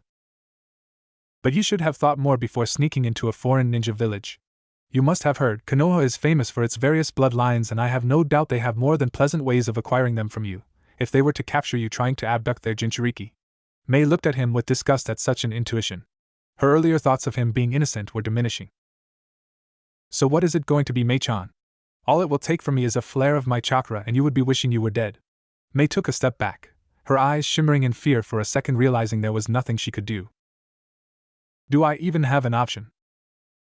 Good. Her defeated tone made Naruto grin. Mei Terumi, I have a proposition for you, and if you agree, I will give you the power you need to defeat this Yagura, Naruto offered as the redhead turned serious. Why would you give me your power, and what do you want in return? I have my own reasons for helping you, and as for what I want, Naruto just pointed his finger at her. Mei looked around when she saw him pointing his finger, and her eyes widened when she realized what he meant and immediately covered herself. I don't fucking believe this. First that old coot you call a Hokage, and now a 10-year-old. What the hell is this place? The village of the hidden perverts? Mei yelled, completely forgetting her earlier fear of him. A flash of a silver-haired Anbu went through Naruto's head. No, more like open perverts, Naruto muttered. What? Nothing, it doesn't matter, and I didn't mean it like that. I will give you the power you need, and in return you will be my slave and do what I tell you to when the time comes, Naruto explained to her. Mei took a moment to think all this over. It wouldn't be so bad if he really could give her the power to defeat Yagura, but it wasn't like she had an option anyway. But even if I find a way to escape, there is no guarantee that we will defeat Yagura. Even if they find some way to defeat Yagura, a lot of people will surely die in the process, and my people put all of their hopes on me. She wouldn't let them down. Even if she had to give away her life, she wouldn't let her comrades suffer. Can you really give me the power to defeat Yagura? Mei asked in confirmation, and Naruto nodded at her. Then fine. I don't care what you do to me as long as it saves the lives of my people. Mei closed her eyes at the end for the pain and suffering she thought that were to come, but she didn't expect being pulled down nor the feel of someone else's warm lips on hers. Mei opened her eyes in shock and got even more shocked as she saw it was Naruto that was kissing her. Mei was about to push away when she felt foreign chakra enter her system and stopped. You taste like strawberry? Naruto said, pulling away after a few minutes. Mei blushed. Why did you do that, even though that felt good? She would be considered a pedophile if someone finds out. He was still a fucking 10-year-old, for God's sake. I needed direct contact to send some chakra so you would survive when I apply the seal, Naruto explained as he began to go through a set of complicated hand seals. What seal? Mei asked before Naruto appeared behind in a burst of speed, and before she could react he bit down on her neck. It was the same seal Naruto had made by using the caged bird seal as a base. But instead of activating at the user's will, it activated when the person tried or thought of anything against the castor. It could give a mild twitch to excruciating pain until the person died, depending on how strong the emotion was. It also connected a link between his chakra and the person. It was through this that he planned on giving her the Kyuubi's power, but it was only theoretical. Naruto, something's wrong. Kyubi all but screeched. She was trying to channel the necessary amount of chakra from the seal, but the chakra was being absorbed at a faster rate. Naruto quickly pulled back at hearing the Kyubi, but he immediately felt the drain of his chakra being sucked out, and he blanked out. Mei could only open her mouth in a silent scream as Naruto bit her down. She gritted her teeth trying to fight against the pain, but then her eyes became glistened as she began to see memories that were not her own. It was now midnight. All the streets in Konoha were now barren as a slight breeze washed over once in a while. Mei Terumi was sitting in the bed in Naruto's apartment. In her arms was, and still unconscious was, Naruto. She was gently running a hand through his hair, smiling affectionately at his sleeping face. She felt like she had known him her whole life, and she kind of did after seeing his every memory until he applied the seal on her. She wondered if she could blame Yagura if his life as a Jinchuriki was the same as Naruto's. But then shook the thought away since she was far too gone to back down now. Mei's eyes turned warm as she looked at Naruto's sleeping face. She parted a few bangs from his face and bent down to kiss his forehead as she made a silent oath. I promise I'll do anything to make you happy after I'm done with this whole thing. It's a promise of a lifetime, she thought, vowing as she disappeared into the shadows. Next morning, looking at the rising sun, Aol was begrudgingly about to leave when he spotted a figure making its way towards him. What happened, Lady Mei? Was it really a trap? Aol asked, sighing in relief at seeing her. Mei didn't give a reply as she just looked back at where Konoha was, but instead of her normal emerald green eyes, they were red with vertical slits. Hokage Tower. It was the day before the graduated students at the academy were told to attend it for the final time to meet their Jonin senseis. All of the Jonin and special Jonin except one were now standing in front of the Hokage. Yo! Kakashi Hatake, who was considered the epidemic of laziness by the fellow Jonin, greeted, looking around arriving via Shushin. You intentionally told me to come 3 hours early, didn't you? He asked, looking at the aged leader. Sarutobi ignored him and addressed the rest of the gathering. Let's start off since everyone has arrived. I assume you all know about the incident that happened a week ago? Sarutobi asked, taking a puff of smoke from his pipe. Everyone present started murmuring among them. It was now the hottest topic among the ninjas of Konoha. Wait. What happened a week ago? All conversation in the room stopped, and everyone turned to see who asked the question. Kurenai had immediately gone on a mission since her little incident with Naruto at the rooftop at the graduation day. She needed time to think about her situation, but mainly she wanted to stay away from Naruto to have some alone time to herself. So, she went to the Hokage and took a C-rank mission to deliver some scroll to Grass Country. She just arrived a few hours back and she only had time to take a shower before being summoned by the Hokage.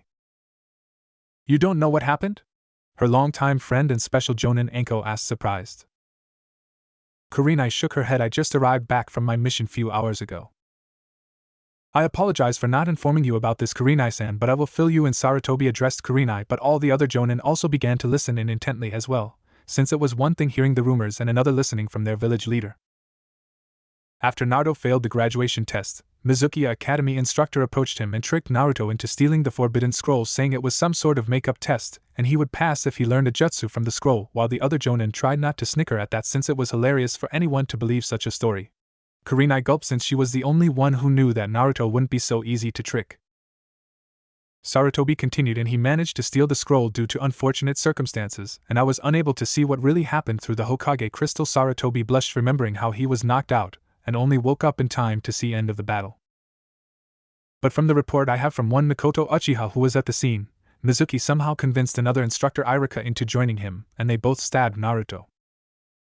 They stabbed him. Is he okay? Kurenai cut him off, concerned and terrified, while many of them present wondered why the Ice Queen was worried about the demon brat. Even though Naruto was the source of her recent mental trauma, she did like the boy through the time she trained him for 3 months and didn't want to see him hurt. She wasn't that kind of a person.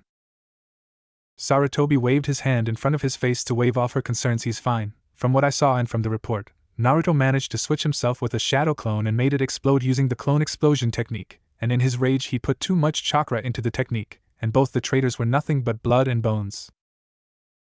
The room was silent for a second, and then the murmurs began anew. It was not every day that you hear the news of an academy student learning 2 Jonin-level jutsu in a few hours and then manage to not only beat but kill 2 Chunin veterans using them. Kurenai's heart skipped when she heard that, and she paled. He killed them. She knew Naruto wasn't naive enough to make such a silly mistake. Both of them died because Naruto had every intention of killing them, and he did just that without a second thought. He could kill me as well. He would kill me without remorse if I betray him. Kurenai thought, terrified of the consequences of the slave seal that was placed on her. Wow. He really must have some set of talented balls to have done that. Enko whistled, addressing most of their thoughts, and Kurenai breathed in relief and mentally thanked her friend for distracting her thought process. Sarutobi cleared his throat to get everyone's attention. Now that you all know what really happened, we can move on to the team placements this year. Please step forward if you have any personal interests. Everyone looked at the top jonin, namely Kakashi, Kurenai and Asuma, and waited for them to make their claim. Asuma immediately took a step forward. I would like to have the next generation Inoshikacho as my team. They already know each other well because of their parents, and it would be easy for them to work together as a team and follow in their parents' footsteps. Sarutobi nodded in agreement. He was also among the same line of thinking, and he agreed to the request as no one objected. Not missing a beat, this time it was Kakashi who came in front with his book in hand, the whole time making every female in the room glare at him.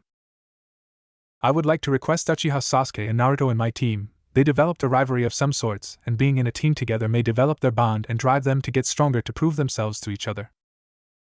Sarutobi couldn't agree with the logic more, but he was expecting an objection to this one. That's why he was surprised he didn't get any. Are you okay with this, Kurenai? I thought you would want to have Naruto on your team. Kurenai mentally cursed the Hokage for bringing the attention to her, as everyone was staring at her, curious on why would the Ice Queen would show an interest on the dead last. If anyone had asked the same question a week ago, she would have jumped at the chance to have Naruto on her team.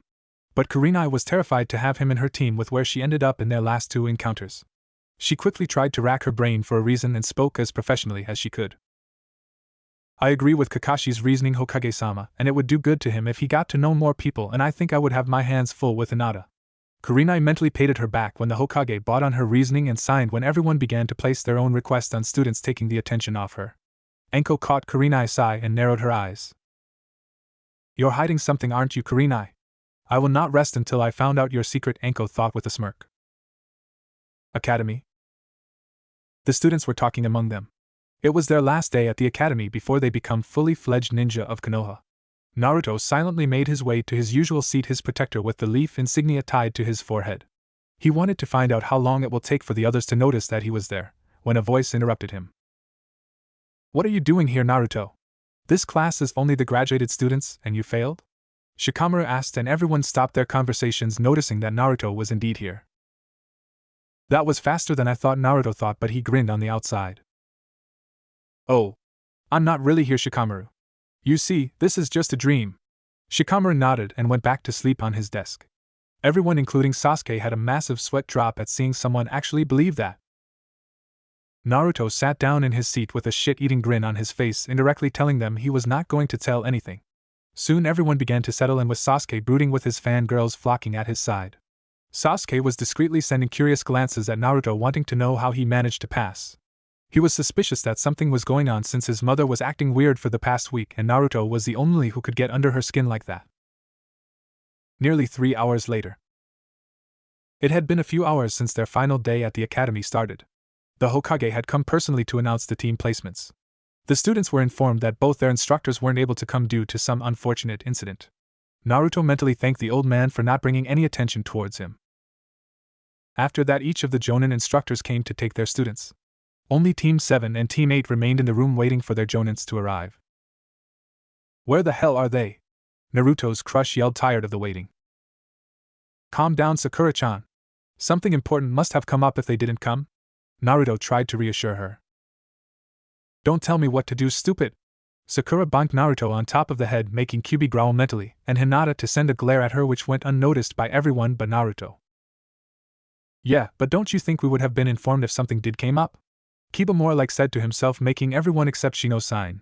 Well, you can't tell even if he did sign and go back to their waiting.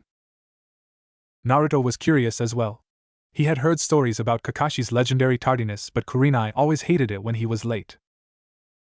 May she still needs time to come to terms with what happened. Kyuubi suggested, making Naruto sign. He didn't want to be forceful, but he would have to if she continues to avoid him. Kurenai indeed was at the academy. In fact, she was one of the few people along with Asuma who came early. But she couldn't make up her mind to go in there and face Naruto yet. So she decided to wait until Naruto leaves with his Jonin sensei, and then she will make some quick excuse for being late, and apologize to her team, and take them with her. It's a perfect plan. Kurenai thought, nodding to herself. But it was nearly an hour later that she realized the main flaw in her plan. Damn it! How did I forget that their Jonin is Kakashi? Kurenai cursed out loud. It's already late anyway, might as well stay until he comes. Kurenai sighed as she waited for copycat, air dog ninja. Nearly 2 hours later, Kurenai noticed a figure walking towards her with his trusted book in his hand. There was no mistake in it. By the way the female population on the streets were glaring, it had to be him. Kakashi Hatake, as usual, like every other of his usual meeting, was 3 hours late to meet his new students. Ignoring the hate-filled glares women sent his way, he lazily walked to the academy. As he neared the academy, he noticed someone else was there as well. Now this is unusual. What are you doing here, Kurenai? Kakashi asked lazily with his patent eye smile. Well, you see, I was waiting for you? Kurenai nervously told half-truth. Now she couldn't just go and say she didn't go in because she was afraid of facing a new genin alone, can she? For me? Kakashi asked, pointing a finger at himself. Kurenai nodded quickly, a little too quickly. Kakashi narrowed his eyes at Kurenai and took a moment to observe her posture and noticed that she seemed rather nervous than her normal self, and she was trying hard to hide it, but he was able to catch it. Kakashi blinked as a thought crossed his mind. Does she like me? Kakashi thought as he entered his little dream world. Kakaland? Kakashi was surrounded by every Ika book that was ever released. The books were spinning around him, the pages flapping, making giggling noises. Suddenly the books in front of him parted ways. Kurenai materialized with a string bikini that barely hid her assets and began to walk coyly towards him. Oh, Kakakun, let's make an Ika movie together? Kurenai purred as she latched onto him and began slowly run a finger on his chest. Real world. Kakashi? Kakashi? Are you okay? Your nose is bleeding. Kurenai asked, irritated. Huh? Oh. Sorry about that. Why don't we go in? Kakashi giggled as he walked past her. Pervert, she glared at his back. Come on, Dobe. You think a Jonin will feel for such a cheap trick? Kiba exclaimed as he watched Naruto put the duster on top of the door. You'll only know when you try it, dog breath. Ha! I'll only believe when I actually see. Kiba trailed off. Thud. Even Sakura stopped staring at Sasuke as everyone watched in surprise and fascination as the duster fell on top of a masked person's head as he poked it through the door, covering his head and hair in dust. What happened, Kakas? He Kurenai trailed off and giggled as she saw the duster sticking out of Kakashi's head. Ha ha ha, everyone laughed except Sasuke, who smirked, and Shino, who corrected his glasses.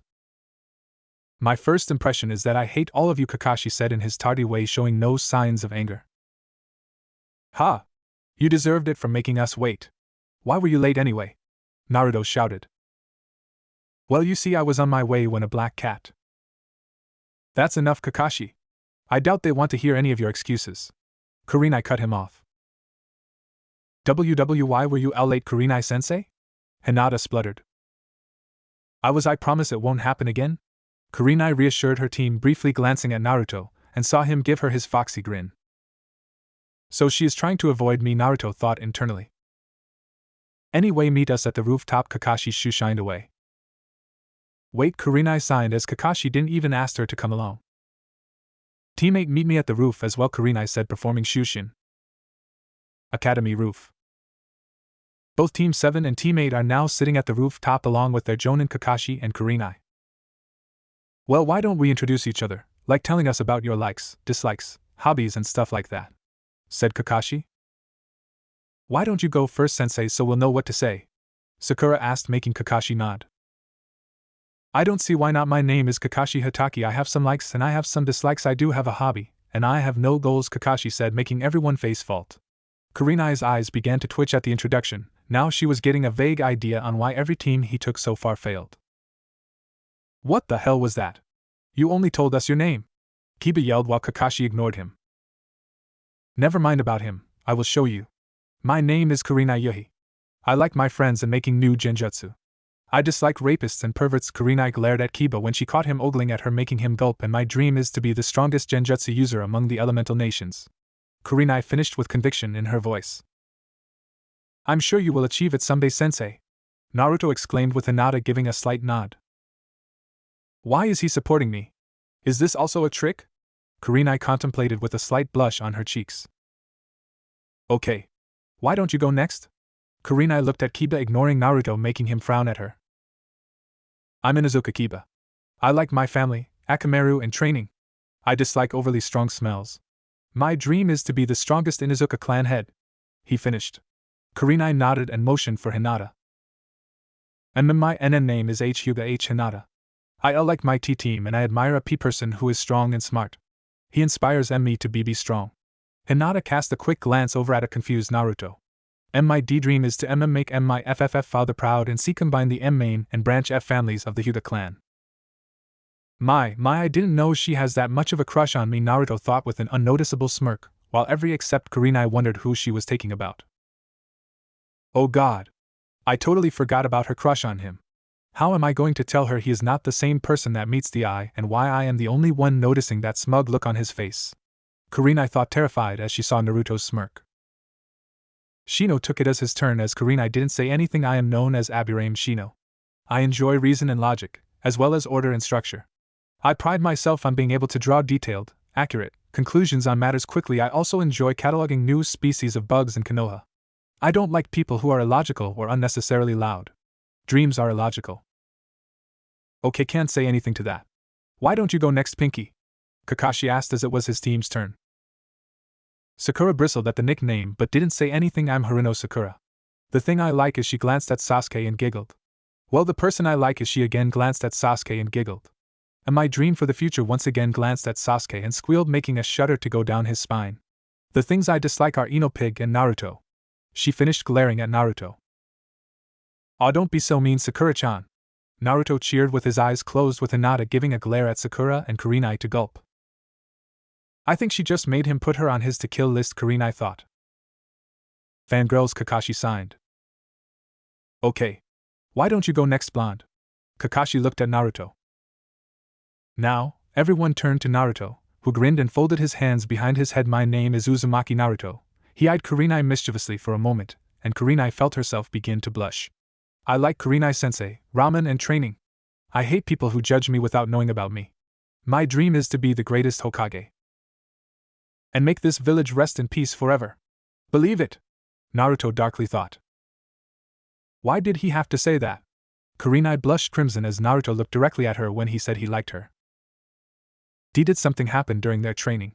But I see can't lose Naruto-kun to Kurenai-sensei. Hinata thought as she and everyone looked between the two, thinking how they know each other.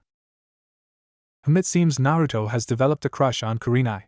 Can't blame him though, too bad Kurenai has her eyes on me. I just hope the poor boy doesn't suffer a heartbreak. Kakashi giggled, thinking he finally broke the ice shell that made Kurenai the ice queen of Konoha.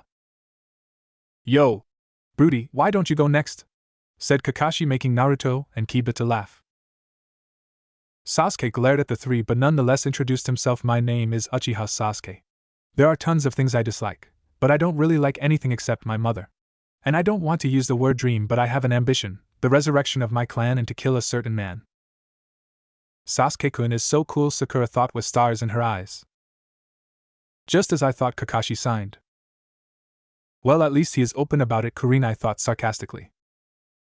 Okay then, my cute little genin. Tomorrow we are going to have survival tests to see if you're worthy of the title. Kakashi clapped. But Kakashi-sensei, we already had a survival test at the academy? Sakura asked the question that was on everyone's mind.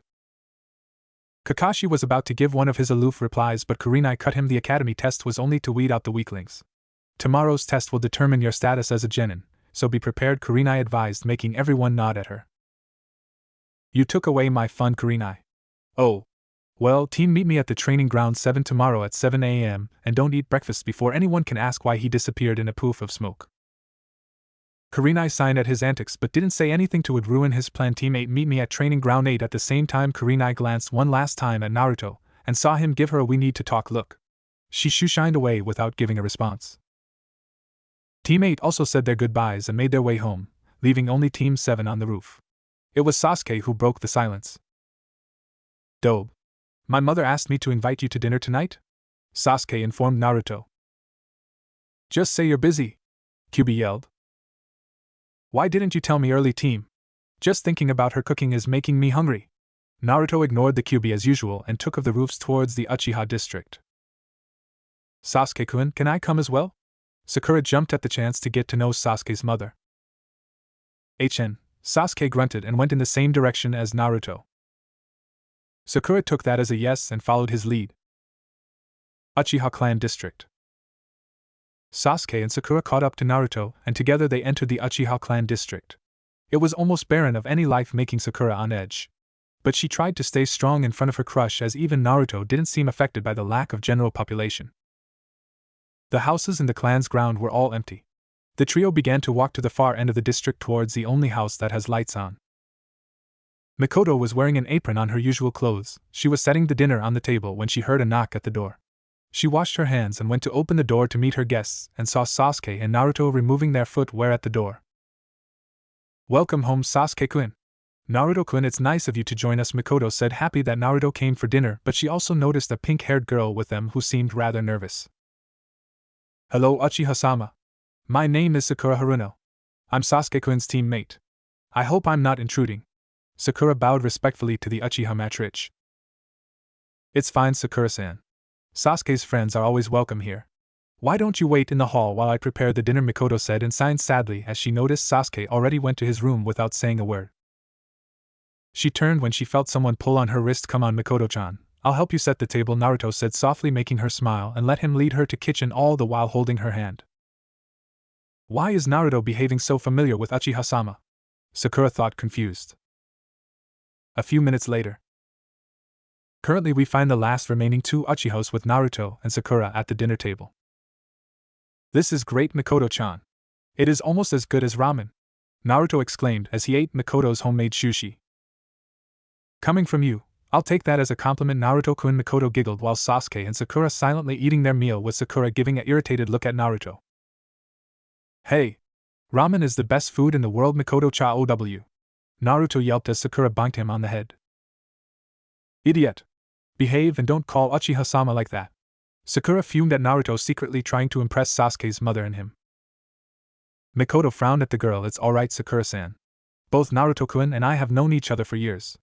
I would appreciate if you don't do that again. Besides, I like it when he calls me as such, Mikoto said dreamily at the end.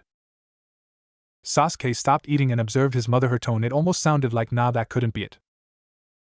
Sasuke just shook his head and went back to eating. There is no way my mother has thing for the dobe of all people. Sakura wanted to go hide in a box after hearing Sasuke's mother defend Naruto like that. Sorry, she said meekly as silence ensued. So, how was your sensei? Mikoto changed the topic. Well, he said his name was Kakashi and told us we have some sort of test tomorrow, Naruto said with Sakura nodding. Yeah, but he didn't seem serious about it like Kurenai-san, Sakura stated. Mikoto zoned out of the conversation as soon as she heard the red-eyed rookie Jonin's name. She had tried to confront Kurenai to know what was going on between her and Naruto at the end of the last week, but found out that she left the village on a mission. She fumed mentally as thinking about Kurenai made her remember the council meeting at the graduation night. Flashback. The council chambers were abuzz with noise. Well, at least the civilian council was, because they were practically dragged by the ANBU to the council meeting in the middle of the night. Some of the civilians were even wearing nightcaps, trying to rub the sleep from their eyes. The ninjas tried to maintain a professional look, but you could tell that they were also irritated. Mikoto was sitting between her longtime friend Sim Inuzuka and the ever-stoic Hyuga clan head Hayashi. What's this all about? Mikoto asked Sim. Don't know? But it must be important if they called everyone in the middle of the night? Sim yawned. Mikoto nodded. She just arrived to her house, after giving her report to the Hokage after she and Naruto retrieved the Forbidden Scroll, when an ANBU appeared and informed her about the council meeting. Something must have happened after I left, Mikoto thought, looking at the elder council members, mainly Koharu, Hamura and Danzo, for any clues, but they seemed just as clueless as well. The council grew silent as the Hokage entered the chambers with a serious look on his face, making all of them tense. It had been a long time since they saw him like this. What the matter, Hijirin? Koharu asked, taking the initiative. Sarutobi just snapped his fingers. An ANBU with a cat mask appeared beside him. He handed her a scroll and motioned for her to read. Yugao, who was behind the ANBU, opened the scroll and began to read it. Hokage-sama. My name is Mei Teremi. You probably remember me from our meeting 2 years ago when I came to ask your aid in the civil war in Kiri. Even though you refused to help us, we were able to pull through and win the war against the tyrant Yugura. But we hold no ill will against you and your village and understand your reasoning perfectly. Now a new rule has been established here in Kiri since Yugura's fall a few months back, and Kiri has become somewhat stable. The people of Kiri want to start over again, and as such we would like to form an alliance with the Leaf. As a simple oath, I offer myself to a marriage contract to the Leaf if one Uzumaki Naruto willingly agrees to be my husband. The Godame Mizukage. Meitarumi. The sound of the scroll hitting the floor went unnoticed as council members went in an uproar. The civilians and a few ninjas couldn't understand why anyone would willingly want to marry the demon brat. The Shinobi Council went on high alert. It was normal in the ninja world for country to seek alliance with another after war, and a marriage contract was offered to show that the utmost sincerity towards the alliance between the countries. It was very reasonable of Kiri to make this alliance, as it would help in the improvement of their village. The only strange and suspicions about this was that the Mizukage was offering herself personally, and even then instead of choosing a clan heir. She chose a clan-less orphan who barely managed to pass the graduation on his third time. Wow! That pup is sure is filled of surprise, don't you agree? Mikoto-san looked at her friend and stopped. Mikoto had her fists clenched so hard they were turning white, and her eyes were shadowed by her hair. Mikoto-san thought surprised by her behavior. Mikoto suddenly stood up and slammed her fists on the table. Hokage-sama! You can't agree to this. It's obliviously some kind of trap. Mikoto yelled at the aged leader, taking many of the council members by surprise. Before the Hokage could answer, a fat merchant from the civilian side stood. Hokage-sama, I advise we let them have the demon brat. He is of no use to the village. We can at least make use of the alliance this way, he said, with many of the civilian side agreeing with him. Mikoto's chakra flared as killer intent began to roll from her. Don't you dare call him a demon. You hear me? Mikoto glared at the fat ass, her Sharingan blazing, making him tremble and fall back in his chair. Even the clan heads and Hokage were sweating slightly at her killer intent. Mikoto-san, please calm down. We still haven't made a decision yet, Sarutobi exclaimed, making her sit down on her chair, but not before giving one last glare at the civilian council, daring anyone to speak. Now Shikaku, if you will, Sarutobi said to the Nara clan head, taking a smoke from his pipe. Shikaku Nara, who seemed to be sleeping the whole time, lazily brought his head up. I agree with Mikoto-san. It is very suspicious Kiri chose Naruto, who isn't even a ninja of the Leaf until today. It makes you wonder how she even knew Naruto's name, Shikaku said, making Mikoto nod. Well, now that you mentioned it. She did meet Naruto that day when she came to ask for help, and they did get along quite well, if I remember. Sarutobi trailed off, remembering that day 2 years ago. If that's the case, then she might have chosen him because he may be the only person she knew personally about in the Leaf, and we can assume they didn't want to have any obligation to any clan or clan laws that they faced if they had made the marriage contract with a clan heir from a major clan. Hayashi supplied, making many fellow clan heads nod. Mikoto frowned. She didn't like where this conversation was heading.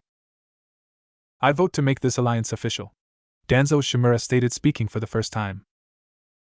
Mikoto was about to protest when the Hokage stopped her. Please elaborate, Danzo, Sarutobi said, looking at Danzo seriously. Danzo stood from his seat. A marriage contract is an ultimate symbol of faith and loyalty between the two villages making the contract. If one refuses a contract as such when offered, the other hidden villages will look down on Konoha, and as stated in the scroll, the marriage is only made official if Uzumaki agree of his own free will, so we wouldn't be forcing him into anything he doesn't want. We can agree to the contract now and make Uzumaki refuse if we have evidence that it is a fraud. The old war hawk then looked pointedly at Mikoto. Uchiha-san, you are letting your own personal feelings for the boy get into your line of thinking. I advise you to refrain yourself from doing as such in the future, he stated, taping his cane on the floor for an act finality. Mikoto gritted her teeth at his words and stopped herself from making any retort. She wasn't in mood to have verbal war with him, so she just sat down and took deep breaths to calm herself before she would end up smothering his. I find the reasoning very logical, so I vote for the formation of the alliance, Aburama Shibi said, while some people gave him surprised looks, noticing him for the first time. I vote as well. I think it will be helpful for both of the villages, Yamanka and Ochi voted.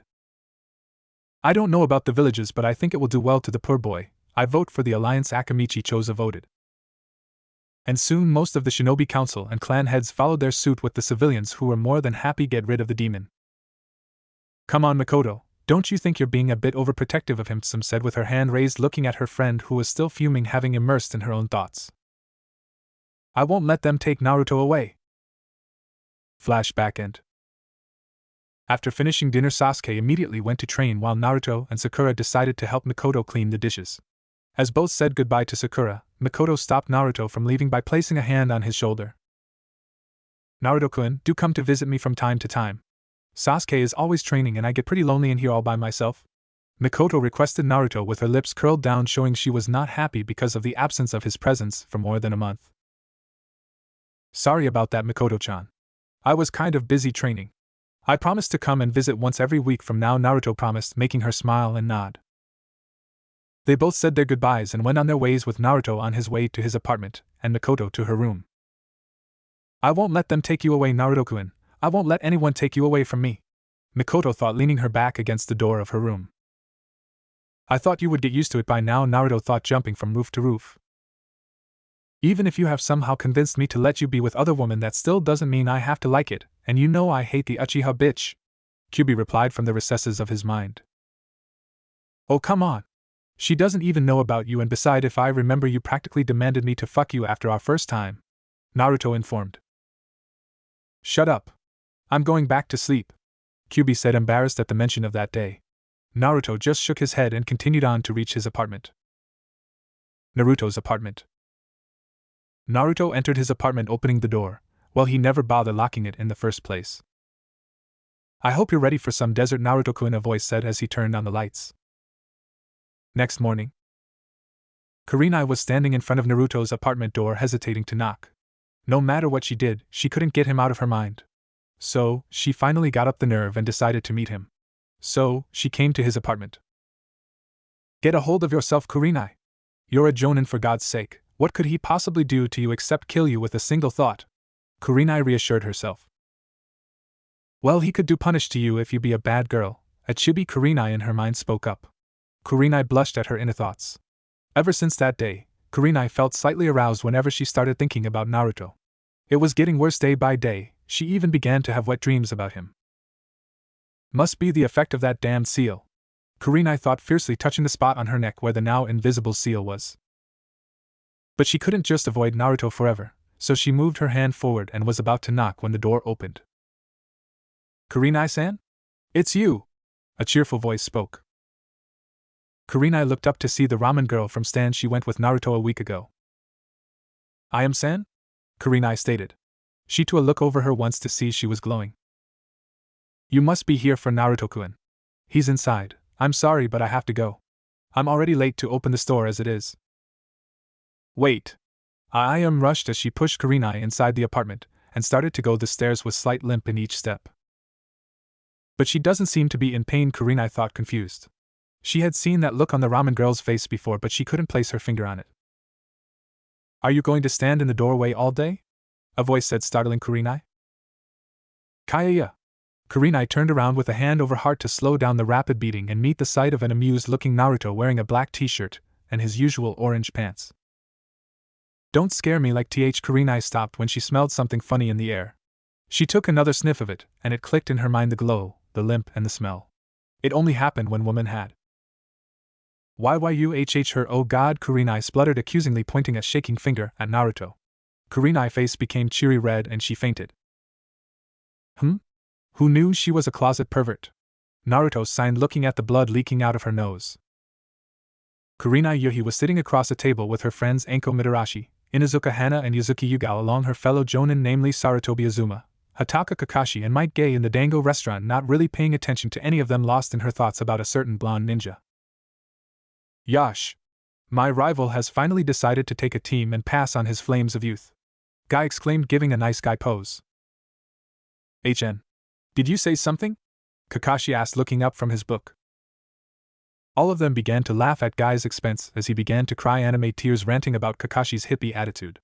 The laughter, however, stopped as they noticed something, or rather someone was missing in the fun. They turned to Kurenai, only to find Kurenai blankly staring at the table, deep in thought. Are you alright, Kure? Anko raised a hand to cut off Asuma's question.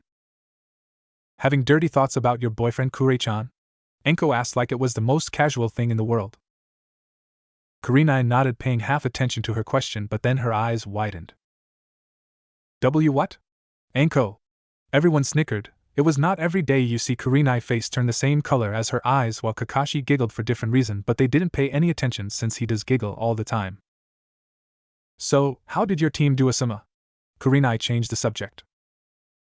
They have just reported the Hokage after giving the Genin test to their teams before coming here.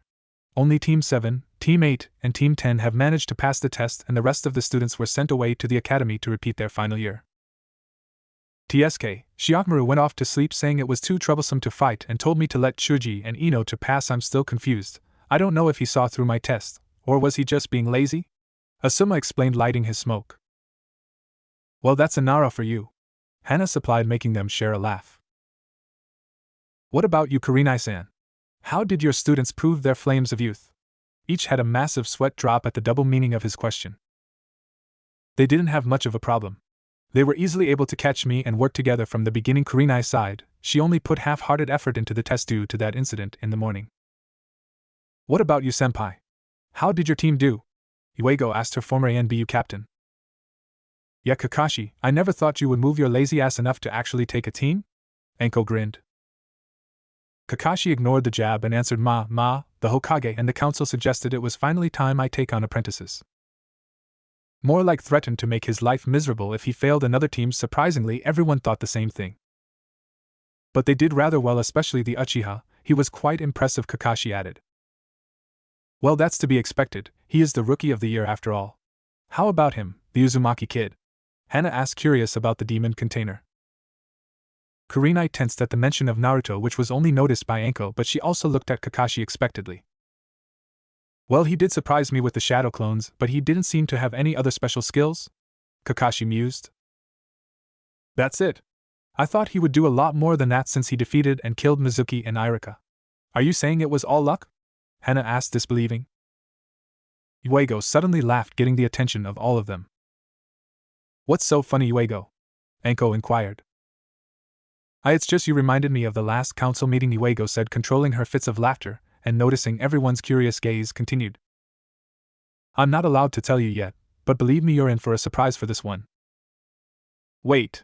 My mom mentioned something about Mikoto-sama being upset in the last meeting. Is it the same one you're talking about? Hana ached. Ah, yes. She was so livid about it, I think some civilians pissed on the spot under her glare. They all looked at each other, and then at Uego, who sat tight-lipped. They all sighed, knowing they were not going to get any information out of the ANBU commander. Kakashi, what is your opinion of Naruto? Kurenai asked suddenly. Well, he was loud, obnoxious, and a total idiot without any tact. The rest had a massive sweat drop at his blunt deduction of the boy's skills. Why are you doing this, Naruto? What will you achieve by making yourself look weaker than you really are? Kurenai again spaced out for a moment, trying to figure out the blonde enigma that was Naruto, but then she noticed Anko looking at her with narrowed eyes. What's the matter, Anko? The rest of them stopped their conversations and all of them looked at the duo. Anko didn't take her eyes off Kurenai for a second as she brought her elbows to the table, chewing on her dango stick, and placed her head on the wrist of her right hand. Why don't you tell me what the matter is? Anko said nonchalantly. What? Kurenai asked, confused at her friend's behavior. You seem to be distracted lately. Is there something you should know about?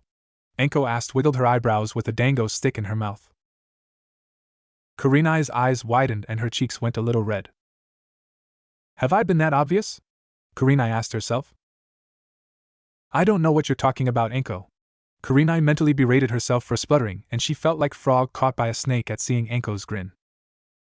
The snake mistress' grin only widened. She swung her arm to the side, catching Kurenai in a headlock, and began to playfully rub her fist at the top of her friend's head.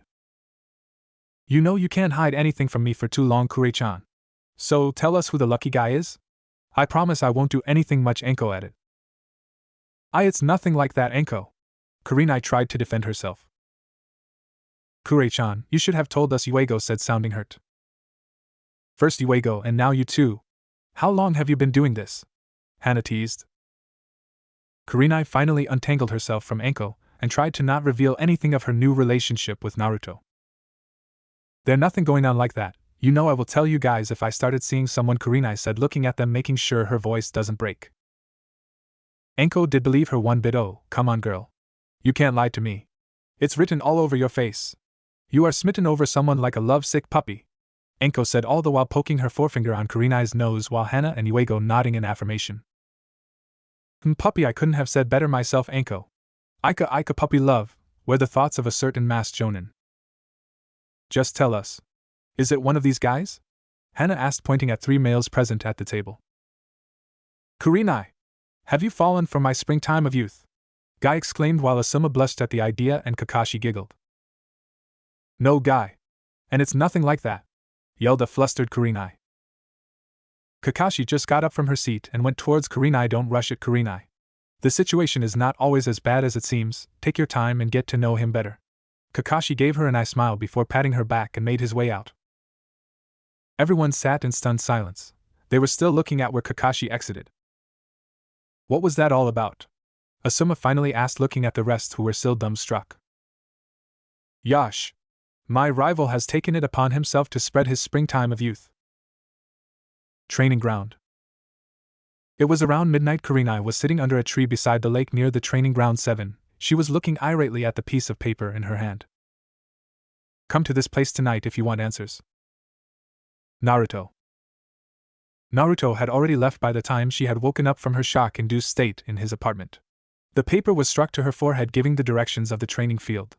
After saying goodbyes to her friends, she directly came here to meet him. She had been waiting for an hour or so and her patience was reaching its limits. Where the hell is he?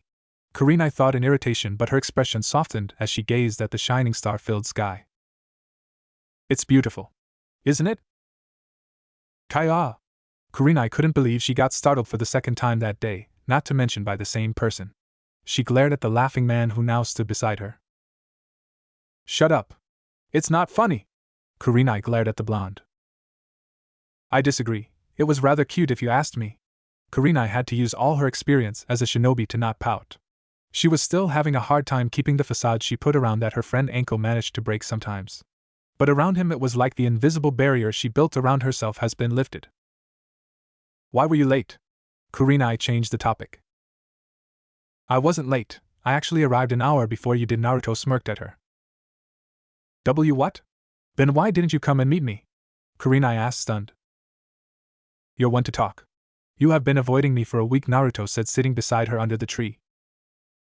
They both sat in silence, with Naruto deciding to let her start the conversation, and Kurenai thinking on how to begin the conversation. That ramen girl, what was she doing in your apartment? Kurenai asked, looking at a rock that suddenly caught her interest, sounding not jealous. Yes. I'm not jealous. Kurenai mentally reassured herself, even though the only thing running through her head were the different scenarios of how the ramen girl and Naruto did things to each other. Naruto raised an eyebrow, looking at Kurenai. He certainly didn't expect this to be things she would ask first. I guess this situation is better than I thought, Naruto mused, smirking mentally. Oh, we were hogging around, Naruto said innocently. Kurenai grew a tick mark at his answer. Okay. Mind telling why you were hogging around? Then any normal male in Konoha would have run with their hands between their legs with glare Kurenai was giving Naruto right now. But Naruto was not normal by any means. Wow, you sound rather jealous, Naruto teased, unfazed under her glare. Kurenai's eyes widened when he said that. She stopped as Naruto turned serious before she could make a remark. She was one of my test subjects for the seal, Naruto stated seriously. Test subjects? Kurenai trailed off, as if testing the word. A flash of special Jonin Anko went through her head. Well, let's just say it didn't end well for me when I first applied the seal, Naruto said in a trance, not sensing the mood shift, remembering a certain red-headed rebellion leader. Kurenai clenched her fist as anger washed over her. Memories of the state of her dear friend Anko played in her mind. You're just like him, Kurenai stated calmly, her eyes being shadowed by her hair.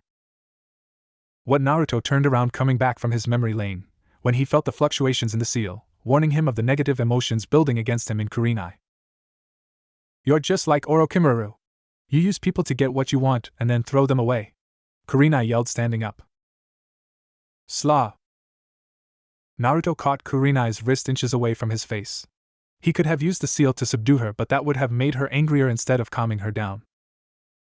Kurenai glared, looking directly into Naruto's eyes, not caring about the seal. She thought he was going to make a snide comment. So, imagine her surprise when he pulled her towards him, which resulted in her landing awkwardly in his lap as he enveloped her in a tight hug. Let me go, Kurenai said as her anger was rapidly draining and being replaced with confusion. She tried to push Naruto away, but her position made it impossible, and Naruto only held her tighter.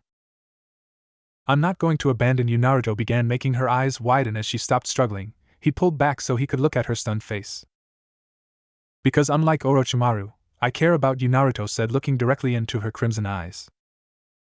He cares about me, Kurenai thought as a foreign feeling began to flutter in her stomach. Kurenai's heart began beat rapidly when she saw Naruto began to lean in as if to kiss her. She closed her eyes waiting to feel his lips on hers but was rather disappointed when he just hugged her again. Besides, Naruto gained a devious smirk as he spoke next to her ear. Kurenai could feel his hot breath tickling her neck as he spoke, causing shudders to run up her spine as he continued. His voice felt different, as well it was more husky. I promise. I will give you everything you will ever need and more. His tone made her body heat up like it was on fire. She had to bite on her bottom lip to contain herself from moaning out loud. Why do I always end up like this with him? Kurenai wondered, slowly wrapping her arms around him, but she wasn't going to complain. She felt rather warm and comfortable this time. What do you want? Kurenai asked slowly with her eyes closed, enjoying the embrace, oblivious to the devilish grin on Naruto's face. If possible, Naruto's grin only widened at hearing her. He slowly pulled back so he could look at her. Tell me everything you know about chakra control exercises. Next morning. Yahoo! We are finally going to take our first mission. Kiba yelled, excited, looking at his teammates and sensei with Akamaru barking in approval on top of his head. Teammates stopped on their tracks to the Hokage Tower when they heard the bushes rustle. Ow, that hurt, a familiar voice said, making them relax. Hey guys, Naruto said, emerging out of the bushes. And Naruto-kun, Hinata spluttered, thinking her crush came to see her. Dobe, what are you doing here? Don't tell me forgot the way to your training ground, Kiba insulted, with Shino casting a curious glance at Naruto, wanting to know as well. Shut it, dog breath. I would never got lost with how you stink up to Miles. I'm here to talk to Kurenai-chan. Naruto stuck his tongue at Kiba, making his go red in anger. Hinata's hopes came crashing at the moment Naruto mentioned Kurenai-chan. She narrowed her eyes at her sensei. What does Naruto-kun want with her? Why don't you three go ahead? I will join in after talking to Naruto, Kurenai suggested, trying to control the situation before it got out of hand. Naruto didn't wait for a reply as he grabbed Kurenai's wrist and dragged her into the bushes away from her team. Kurenai turned around when the rest were out of sight. What happened, Naruto? I thought we agreed to meet tonight.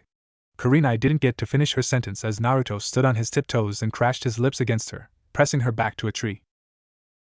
Kurenai got over the surprise in a second and immediately kissed him back with much vigor than last time.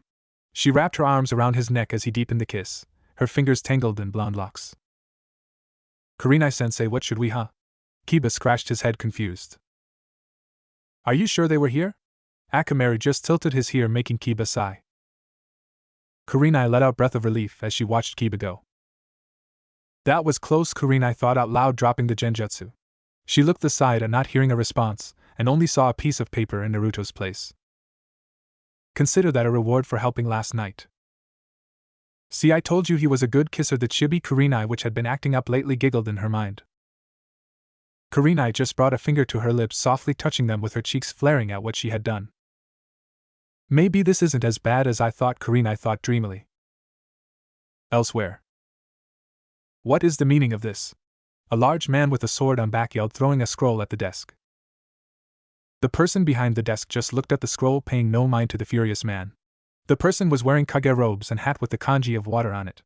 She had red hair with a beautiful shade of emerald eyes. Mei smiled, looking at the scroll with leaf symbol engraved. Oh, it's so they accepted my proposal, she said after reading the scroll. Slam. The man slammed his fist at the table, breaking it in half, while the two bodyguards stood at the side, one calm and other looking nervous.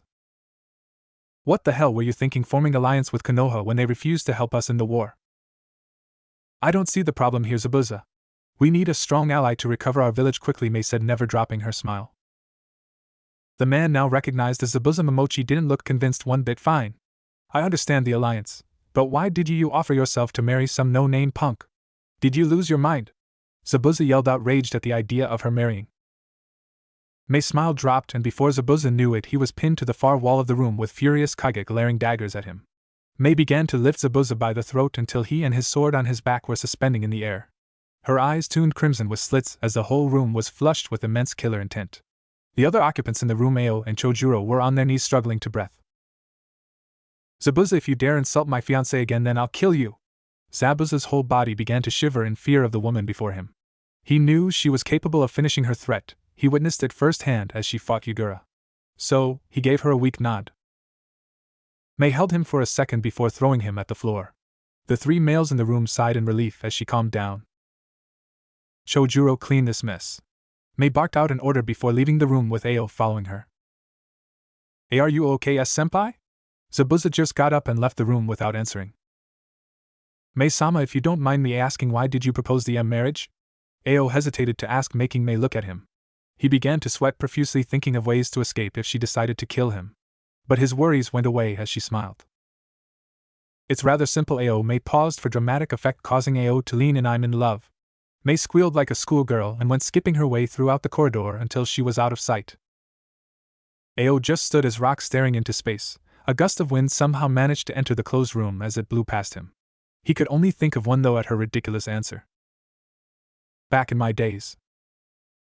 MMHHA Kurenai moaned at the ministrations of the whisker-marked blonde was doing. She clenched the sheets of her bed tightly in one of her hand as the other went around his neck, holding on to his blonde locks. And Naruto, she gripped onto his hair tighter and pushed him into her neckline.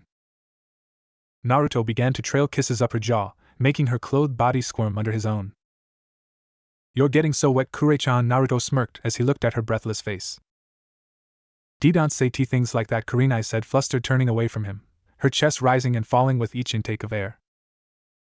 Naruto gripped her chin, turning her head so that she was facing him. Don't be shy, Kure-chan. Naruto got a perverted grin on his face. Tell me, does it turn you on knowing someone younger is doing this to you? Naruto accentuated by squeezing her right, making her moan in pleasure. Kurenai couldn't even form a coherent thought. All the dirty talk added with his gentle touches was making her mind go haywire, so she just shut her eyes, too embarrassed to look at him. Sensei. Feel. I think she having a bad dream. What are those voices? Kurenai squinted her eyes. She saw three blurry figures standing over her. Her vision slowly cleared and she recognized the three figures as her students, who all had concerned expressions on their faces. Hey, are you okay, sensei? Hinata asked timidly. Why yes, Kurenai answered, holding her head, trying to regain her bearings. What happened? You told us to spar and fell asleep watching us. Shino answered, adjusting his glasses. Hey, are you feeling well, sensei? Why you were moaning in your sleep? Hinata asked, poking her index fingers together, concerned for her teacher's health. Yeah, you seemed like you were having a nightmare. Hey, do you smell that? Kiba sniffed, looking around. Kurenai's eyes widened as felt something dripping down her inner thigh. She went beet red as she remembered her nightmare. What is it, Kiba? Hinata inquired her teammate, turning away from Kurenai while Shino also looked down, curious. Kurenai was jolted out of her thoughts as she realized just exactly that the scent was. Damn his nose. I must do something before he finds out. Kurenai mentally panicked, but it was too late. It smells like. Kiba trailed off with his slitted eyes, landing on his sensei just as she was about to speak. Thump! Kiba blasted backwards with a fountain of blood pouring out of his nose and a weird smile on his face. Hinata? Shino? Kurenai called, getting their attention before they could go to aid their teammate. I'm not feeling well today. You three can take the day off after waking Kiba. Bye. Kurenai said quickly and shushined so they can't see the redness on her face. Hinata and Shino just shared a look before they went to wake up the third member of their team, who was making giggling noises in his unconscious state. Cyclops here, are you ready? Pinky here, I'm in point A, ready. Blondie here, I'm in point B, ready. Sasuke? HN. Come on team, use the code word. I'm not saying it. Of all people, why did the dobe have to choose the names? Don't complain, Sasuke. We all lost to Naruto in the draw. You can choose code names next time? Fine. Duck but Sama here at point C, ready. Sasuke said reluctantly while Naruto snickered. See, I told you I will make him say it, Naruto thought with an ear-splitting grin, making the QB grumble under her breath. TSK. Why can't I ever win a bet against you? QB replied with a scowl. It's not my fault that you lose all the time. In fact, I think you should be called the legendary sucker. Somewhere in the elemental nations, a busted blonde woman with pigtails sneezed, making the cards in her hand fly away. Hey! I was going to win that. Guys, don't get distracted. Kakashi refrained. Hi. Target on sight at C, orders. Okay. Strike on 3-2. Blondie here, target caught. One huh? Naruto came out of the tree line with a deadly pale cat in his hand. Is it Tora? Kakashi asked, surprised but nonetheless flipped a page in his little orange book. Yeah, came Sakura's voice, though she seemed to be surprised. Red ribbon on left ear, brown and white fur. This is Tora, all right. What did you do to the cat, Dobe? Sasuke asked, intrigued, eyeing the rigid cat in Naruto's arms while walking next to Sakura and Kakashi to the Hokage Tower for delivering the mission report. Hey, don't blame me. It was already like this, maybe it's sick. Naruto yelled at his teammates, and increased his pace, moving ahead. I wonder, is it because of the 9 tails? Kakashi thought, observing Naruto and his other students. It was a lie. This was not the first time this happened to him. The animals that lived in the forest and Inuzuka dog familiars have always been afraid of his presence near them, but he already had hunch on the reason. Is it because of you, Kyuubi? Naruto asked the resident demoness in his head. I am not exactly sure. Maybe my chakra is very intense for these creatures, Kyuubi reasoned. Naruto nodded at that, since he was thinking the same thing. I doubt my chakra will do that. I'm sure it is because of that essence in him, but it didn't act up since the time we met. I will have to talk to him if it happens again. Kyuubi mused, shuddering at the thought of that creature. Hokage Tower. Well done, Team 7, said Sarutobi, seeing they had returned from bringing back Tora. Ah! Tora-chan, you're back, came the cry of the Fire Daimyo's wife. The Hokage was about to give a sympathetic look towards the cat as the woman took it from Naruto's arms when something he didn't know he would see in his lifetime happened. Instead of pushing her away, the cat began to snuggle into the woman's chest. Sarutobi had a massive sweat drop when he caught the cat peeking at Naruto and hiding in her chest again, as if seeking protection in it. Ahem. We have a couple more missions for you. He begins after he got everyone's attention and shifts through his papers for the next task. What do we have here? We have picking up dog poop at Inuzuka canals, weeding gardens, cleaning my garage, helping old ladies cross the street, and... That's it. I can't take this crap anymore. No! Shouted Naruto, suddenly making everyone jump in shock. I am tired of all these chores, old man, shouted Naruto. Don't you have any real missions? For once I agree with the Dobe, said Sasuke. I demand a mission that is more challenging and worthy of an Uchiha. Yet give us a real shinobi mission. Sakura nodded with her teammates, but mainly to her Sasuke-kun, making Kakashi facepalm. He knew this was coming. But Team 7 has only been active for only 1 month now, and you 3 are still too green. Till we feel that you are ready, you will be given simple missions. Come on, Grandpa, pleaded Naruto, cutting the Hokage off. Allow me to explain, Hokage-sama, said the Kakashi, placing his book away. Missions are based on a letter system with a B at the top and D at the bottom. A-ranked missions are for Jonin and A and BU. B-ranked missions are for rookie Jonin and high Chunin. C-ranked missions go to Chunin and experienced Genin. D-ranked missions are for you rookies so that you can work on teamwork. We will get the occasional S-ranked mission, but that's not for you to worry about. But how are you supposed to know when we are ready for something when we don't do anything to prove it? We could hunt down that stupid cat for years and it would show you how well we can perform on a higher ranked mission? Demanded Sasuke. Isn't there a mission that we can do? We're not asking for an assignation mission or anything major, just a chance to prove that we can do something more than what we are doing now, added Sakura, trying to sound as cool as her crush. At least I didn't have to make a complete fool out myself, Naruto thought, pleased at the way the conversation went. I guess they are useful for something. Kyuubi nodded in agreement. The Hokage took a drag from his pipe. He hated to admit it, but they had a point. Perhaps it was time for them to see the real world. Very well, said the Hokage. We do happen to have a mission that Team 7 would be able to do. It is a simple escort mission. What kind of escort are we doing? Are we protecting some daimyo? Or maybe a princess? Asked Naruto eagerly. Easy, laughed the Hokage. I was about to introduce him. You may come in now. Team 7 turned their head to face the door on the other side of the room. Slowly it opened to reveal an old drunk man holding a large bottle of sake. What's this? He asked, taking a swing from his bottle. I thought I hired some ninja and these are just some stupid brats. A blonde midget with a super stupid looking face, a guy with duck-ass haircut, and... Naruto's and Sasuke's angry looks turned to one of confusion as the old drunk began to look at Sakura with a critical eye, especially the chest area. After what seemed to be an eternity of staring, he finally spoke. Why are you dressed like a girl? Sakura went beet red with anger as fumes of smoke came out of her ears while the other male in the room were snickering to themselves. Does this mean Sasuke isn't gay as we thought? Kyubi rolled in laughter in her bed inside the cage. Naruto closed his mouth using both his hands, resisting the urge to stop himself from saying that out loud. I am a girl. You old geezer! I'm gonna kill you! Sakura screeched, making a beeline towards the bastard. Clam down, Sakura. We will get no pay if we kill our client before the mission, said Kakashi as he held on to the back of Sakura's dress. Sakura glared one last time before backing away. Tazuna-san, you should never judge a shinobi by their age. I assure you my ninja are more than capable of protecting you, the Hokage stated. It was a common occurrence for civilians to underestimate ninja they hired. Well, I'll take your word for it. I am the super bridge builder Tazuna, the person now known as Tazuna said after he took a gulp of sake. I am expecting super protection for you until I get back to my home country and finish the bridge. His introduction earned eye twitches from the members of Team 7. Alright team, said Kakashi, getting their attention. I want you all to go and pack your gear and supplies for a week and be ready to leave.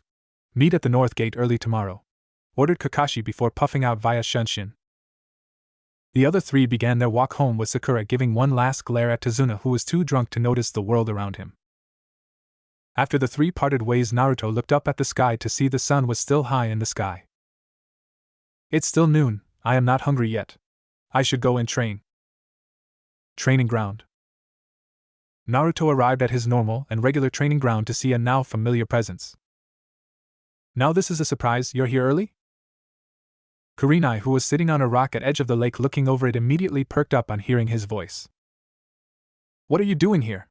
Naruto asked again as he began to walk towards her because she should normally be with her team at this time. I wasn't feeling well today, so I gave the day off for my team today. Kurenai nervously told half-truth. Well, he didn't need to know that she was having dreams of him doing lewd things to her, did he?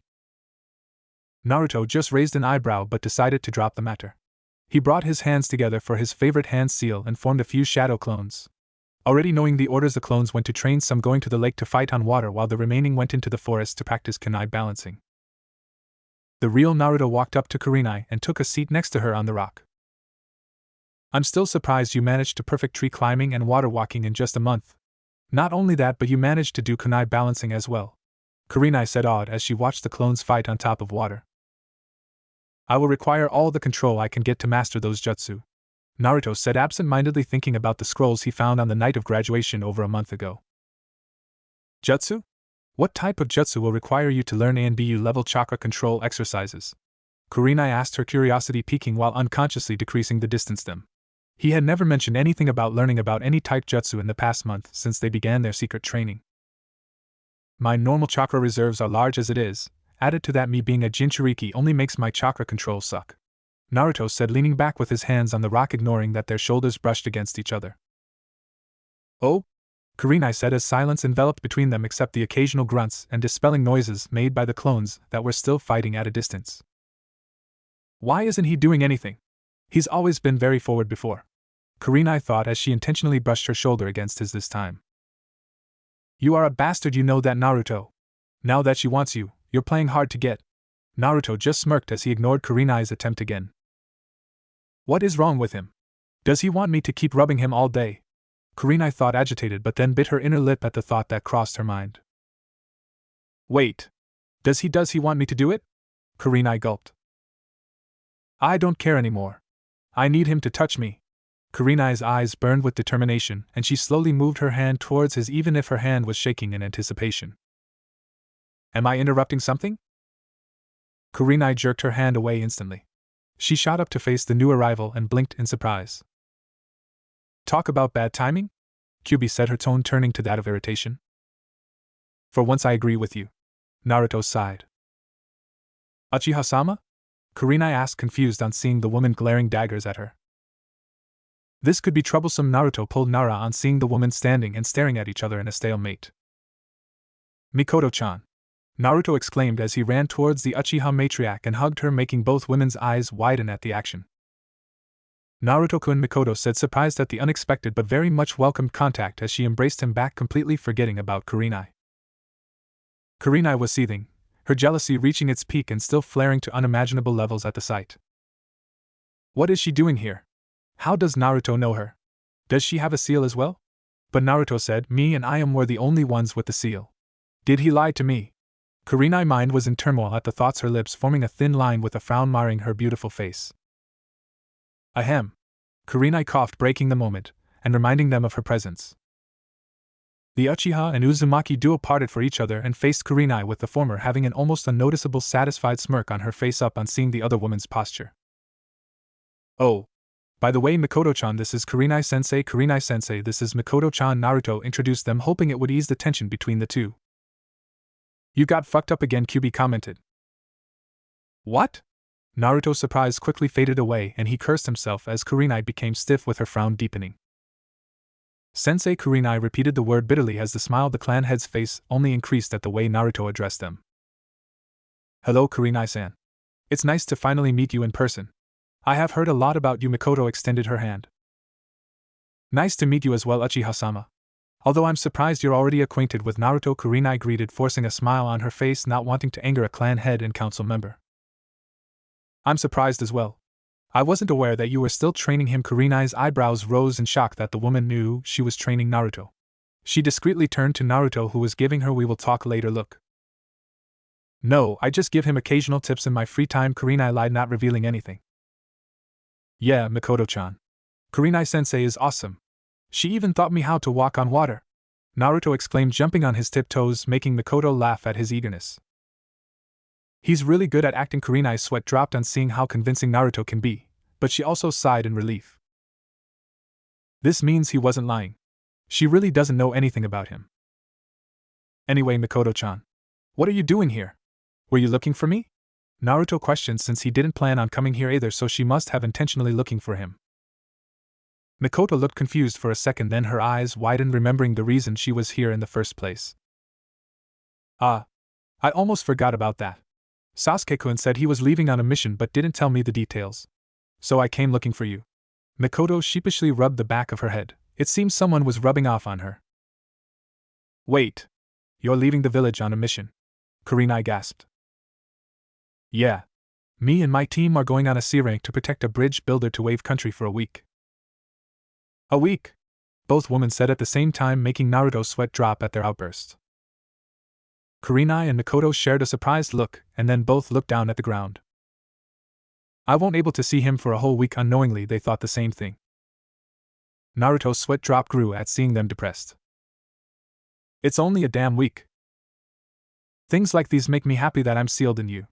I get have you all to myself. Kyuubi squealed giddily, making Naruto give a mental groan at the noise. Sighing, he decided to cheer them up. I don't know about you two, but I'm hungry. Let's go get some ramen. Before they could reply, Naruto grabbed Kurenai's and Mikoto's wrist with each hand and dragged them. It certainly was an unusual sight for the villagers.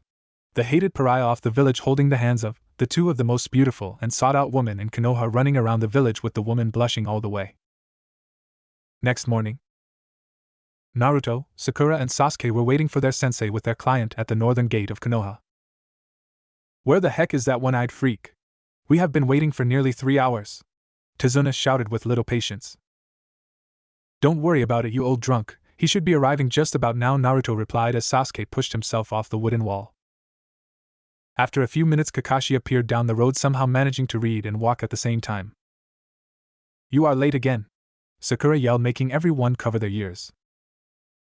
When will she learn? He's always late. Kyuubi rolled her eyes. Sorry, I bumped into an old lady which caused her to drop the vegetable bag she was carrying, and being the kind man that I am, I helped her pick all the vegetables. Kakashi made a sheepish excuse.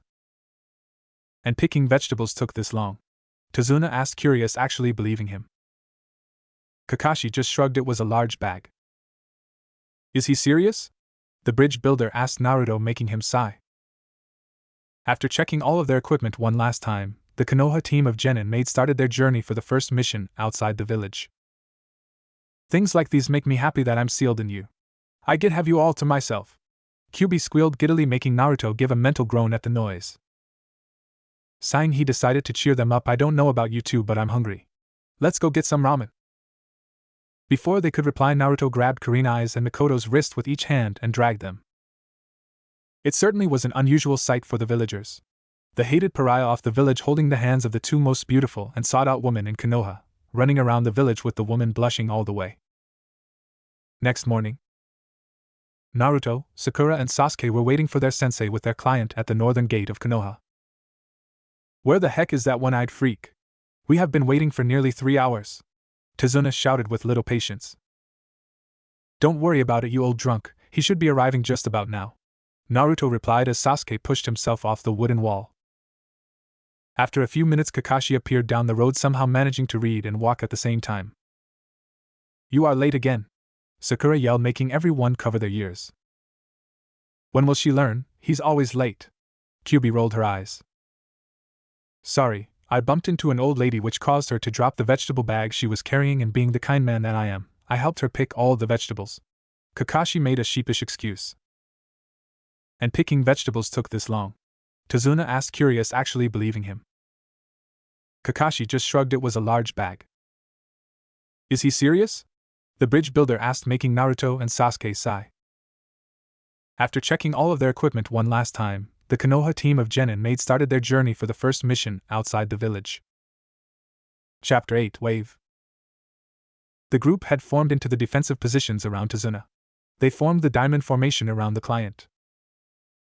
Naruto being the front set the pace as the team set out from the village gates. Sakura and Sasuke both at the sides of Tazuna, and finally Kakashi at the rear. As usual, Kakashi whipped out his usual book from his pouch as he began following his genin. Naruto himself was excited to be out of the village and began to walk faster than he really should, setting a rather fast pace for someone of his size. "I can't believe it! This is the first time I'm out of the village," Naruto thought, excited about the prospect. "Naruto, this is a great opportunity. You can just kill your teammates and stage your death. Then we can permanently get out of this wretched village, just you and me forever," Kyubi purred, somehow combining seductiveness and dreaminess in the same sentence. Naruto scowled mentally. "You know that's not going to work on me." "It was worth a shot," Kyubi said with a sigh. A little after noon and lunch, the group was still moving at a rather intense pace as Naruto hadn't slowed down after lunch. His eyes darted all around, unconsciously placing the idiotic grin on his face while mentally having small talks with the Kyubi, all the while taking in every possible sight that might be useful to him in the future into his memory with unwavering concentration. Sakura, who had been thinking the whole walk, decided to voice her question now that she felt a bit more comfortable. "Kakashi-sensei," she questioned. Kakashi raised his head and looked at the pink-haired kunoichi over his book. "Does Wave Country have ninja?" Naruto paused his conversation with Kyubi, looking over his shoulder at Sakura's question. "I thought she was a bookworm," Naruto mentally face-palmed. "Makes me cringe every time you say you like her." Kakashi otherwise I smiled at his genin's question. It was pretty smart to question about possible enemies in the territory they were heading. "No, not in Wave Country. However, there are many countries with ninja besides just the 5 great countries. Hai no Kuni, Kaze no Kuni, Mizu no Kuni, Kaminari no Kuni, and Shichi no Kuni. These 5 countries are the most powerful, and the biggest lands which have shinobi within them. A small country such as Wave Country probably does not need shinobi presence, as it receives little interference from these major countries. The main reason for shinobi is for balancing of power. As a result, only the 5 major countries have leaders with the name of Kage, as this symbolizes their ability to lead the thousands of shinobi within the elemental countries. The 5 Kages are, supposedly, the strongest 5 shinobi within existence today. They are our own Hokage, the Kazekage, the Mizukage, the Reikage, and the Tsuchikage," Kakashi lectured as they listened to the man. Even Naruto slowed down at the mention of Mizu no Kuni to listen into his sensei's explanation. However, the shinobi do not run the country. The Kages rule over the shinobi within the lands, but they are a separate government from the daimyos. Kakashi finished satisfied. "So, we shouldn't expect any other ninja?" Sasuke asked in an almost disappointed tone. Kakashi turned to him and scrutinized him. "This is only a C-rank Sasuke, so it is unlikely. There should not be any foreign ninja near this mission. However, we might encounter some bandits," Kakashi said, making Sasuke scoff. "But we shouldn't let our guard down even if there isn't any shinobi around," Kakashi warned, and the genin nodded. Kakashi noticed that Tazuna had stiffened up slightly when he mentioned there wouldn't be any shinobi. His visible eye narrowed ever so slightly. As the group continued their journey, Naruto noticed that there was a puddle on the path they were taking that was on the same side that Sasuke was walking. Naruto gave smirk that his team wasn't able to see since his back was turned towards them. His eyes panned around as he noticed the genjutsu. Spending so much time training with genjutsu mistress had its perks. He had become very adept at noticing when he was one. Sasuke, Sakura, and Tazuna walked right past the puddle, none of them sparing it a glance, but Kakashi's lone eye glanced at it when he took a few steps right next to it. Teach those monkeys that they messed with the wrong container, Naruto. Kyubi cheered, watching the whole scene in some portal-like screen while sitting in her bed holding a stuffed toy that strangely resembled Naruto flush against her naked body. Kakashi looked back towards his genin and saw how Naruto's muscles tensed slightly. Did he notice it? He thought to himself, but didn't have any time to dwell on it as he detected the chakra signatures begin to move. Naruto felt the spike of chakra as the men appeared behind his team. He whirled around just as two men appeared, each a little farther back than Kakashi. Kakashi got a look of surprise in the face as he felt their chain wrap itself around him and Naruto begin to move from behind Tazuna to get a good look at the men in front of him. Naruto's focused his blue eyes as he watched the two men seem to disappear. He noticed that both of them had breathing masks on their faces covering their mouths, noses, and chins. They had their forehead protectors resting across their foreheads with metal attachments leading them to have an appearance of horns. One had spiky hair while the others fell across his head closely resembling a mop. They both had chunin flak jackets, symbolizing their rank, and camouflage pants leading down to their shinobi sandals. The most glaring object on the both of them, though, was the metal gauntlets that had a chain connecting the two of them. Finally, he heard them speak one down. They said as the three genin's eyes widened and the chain wrapped around Kakashi suddenly squeezed, sending bloody bits of Kakashi splattering across the path. Tazuna seemed to freeze in fear. Keika Kakashi-sensei! Sakura yelled as she moved closer to the bridge builder, eyeing the two men with abject fear in her eyes. They got Kakashi-sensei! Naruto grinned darkly, which was shadowed by his hair as he bowed his head. That's it, fools! Come to your own death. Naruto thought as he slipped a kunai into his palm from up his baggy orange jacket sleeve, but Sasuke was already in motion, drawing a shuriken and kunai. He tossed the shuriken at a tree as he launched himself into the air. Naruto stood motionless as Sasuke's shuriken slammed into a tree, one of the links in the chain that connected the two men pinned to the tree as well. He jumped, reached a certain height, and flung his kunai knife just as the two men began to rush forward. Two down. The same man from before said as the two appeared next to Naruto.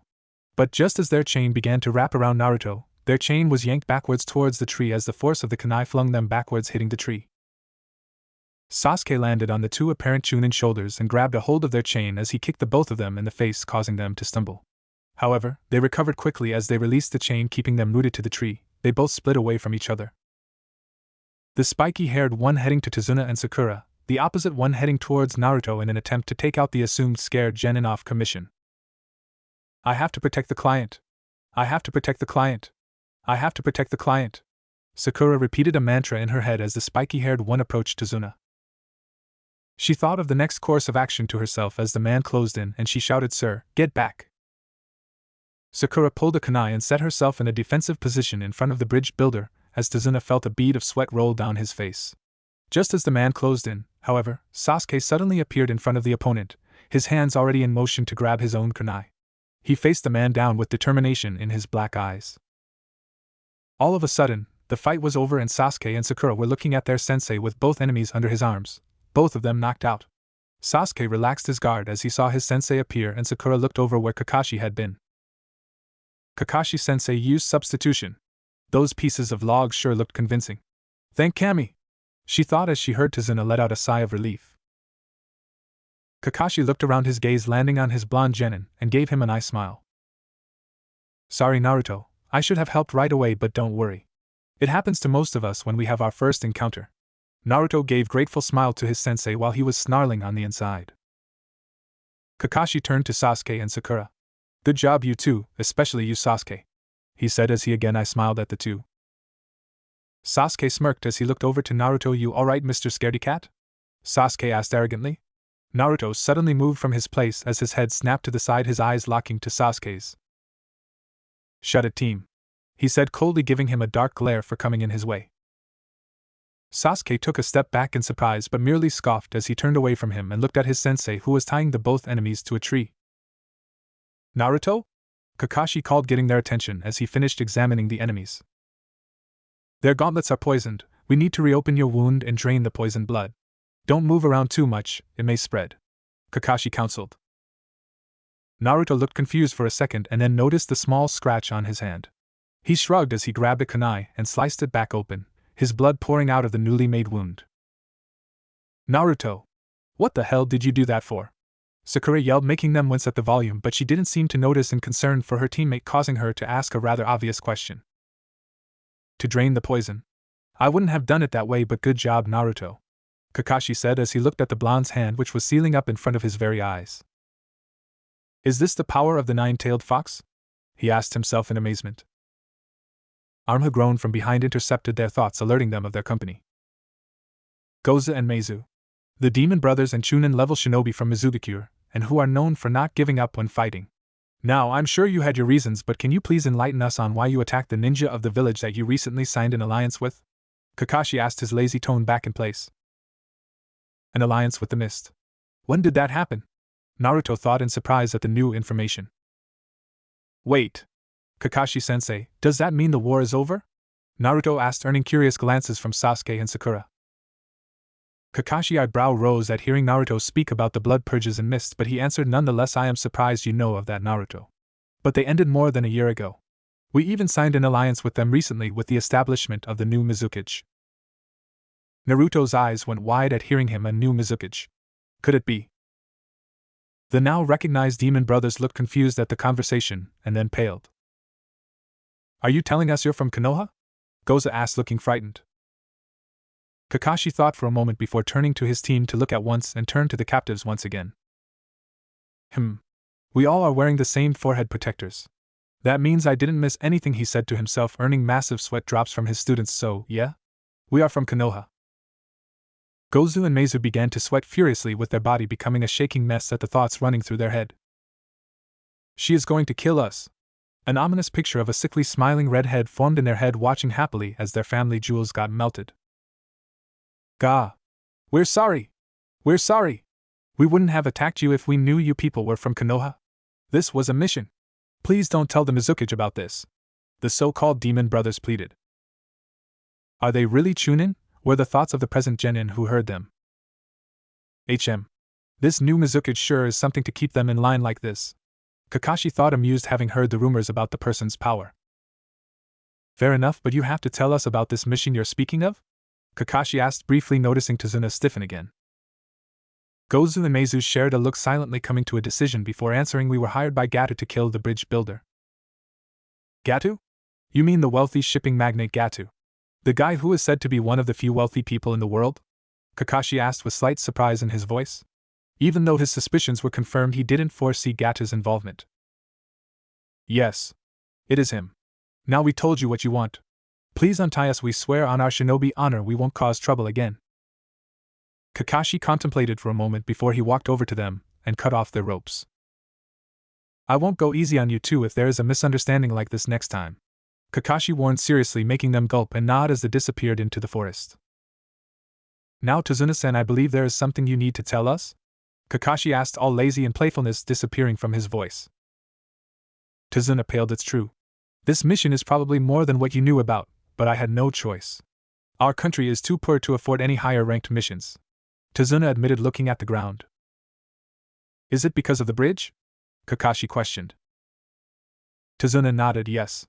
Legally, Gatu owns and manages a shipping business. But illegally, he sells drugs and other illegal items to others and uses ninja and gangs to take places over.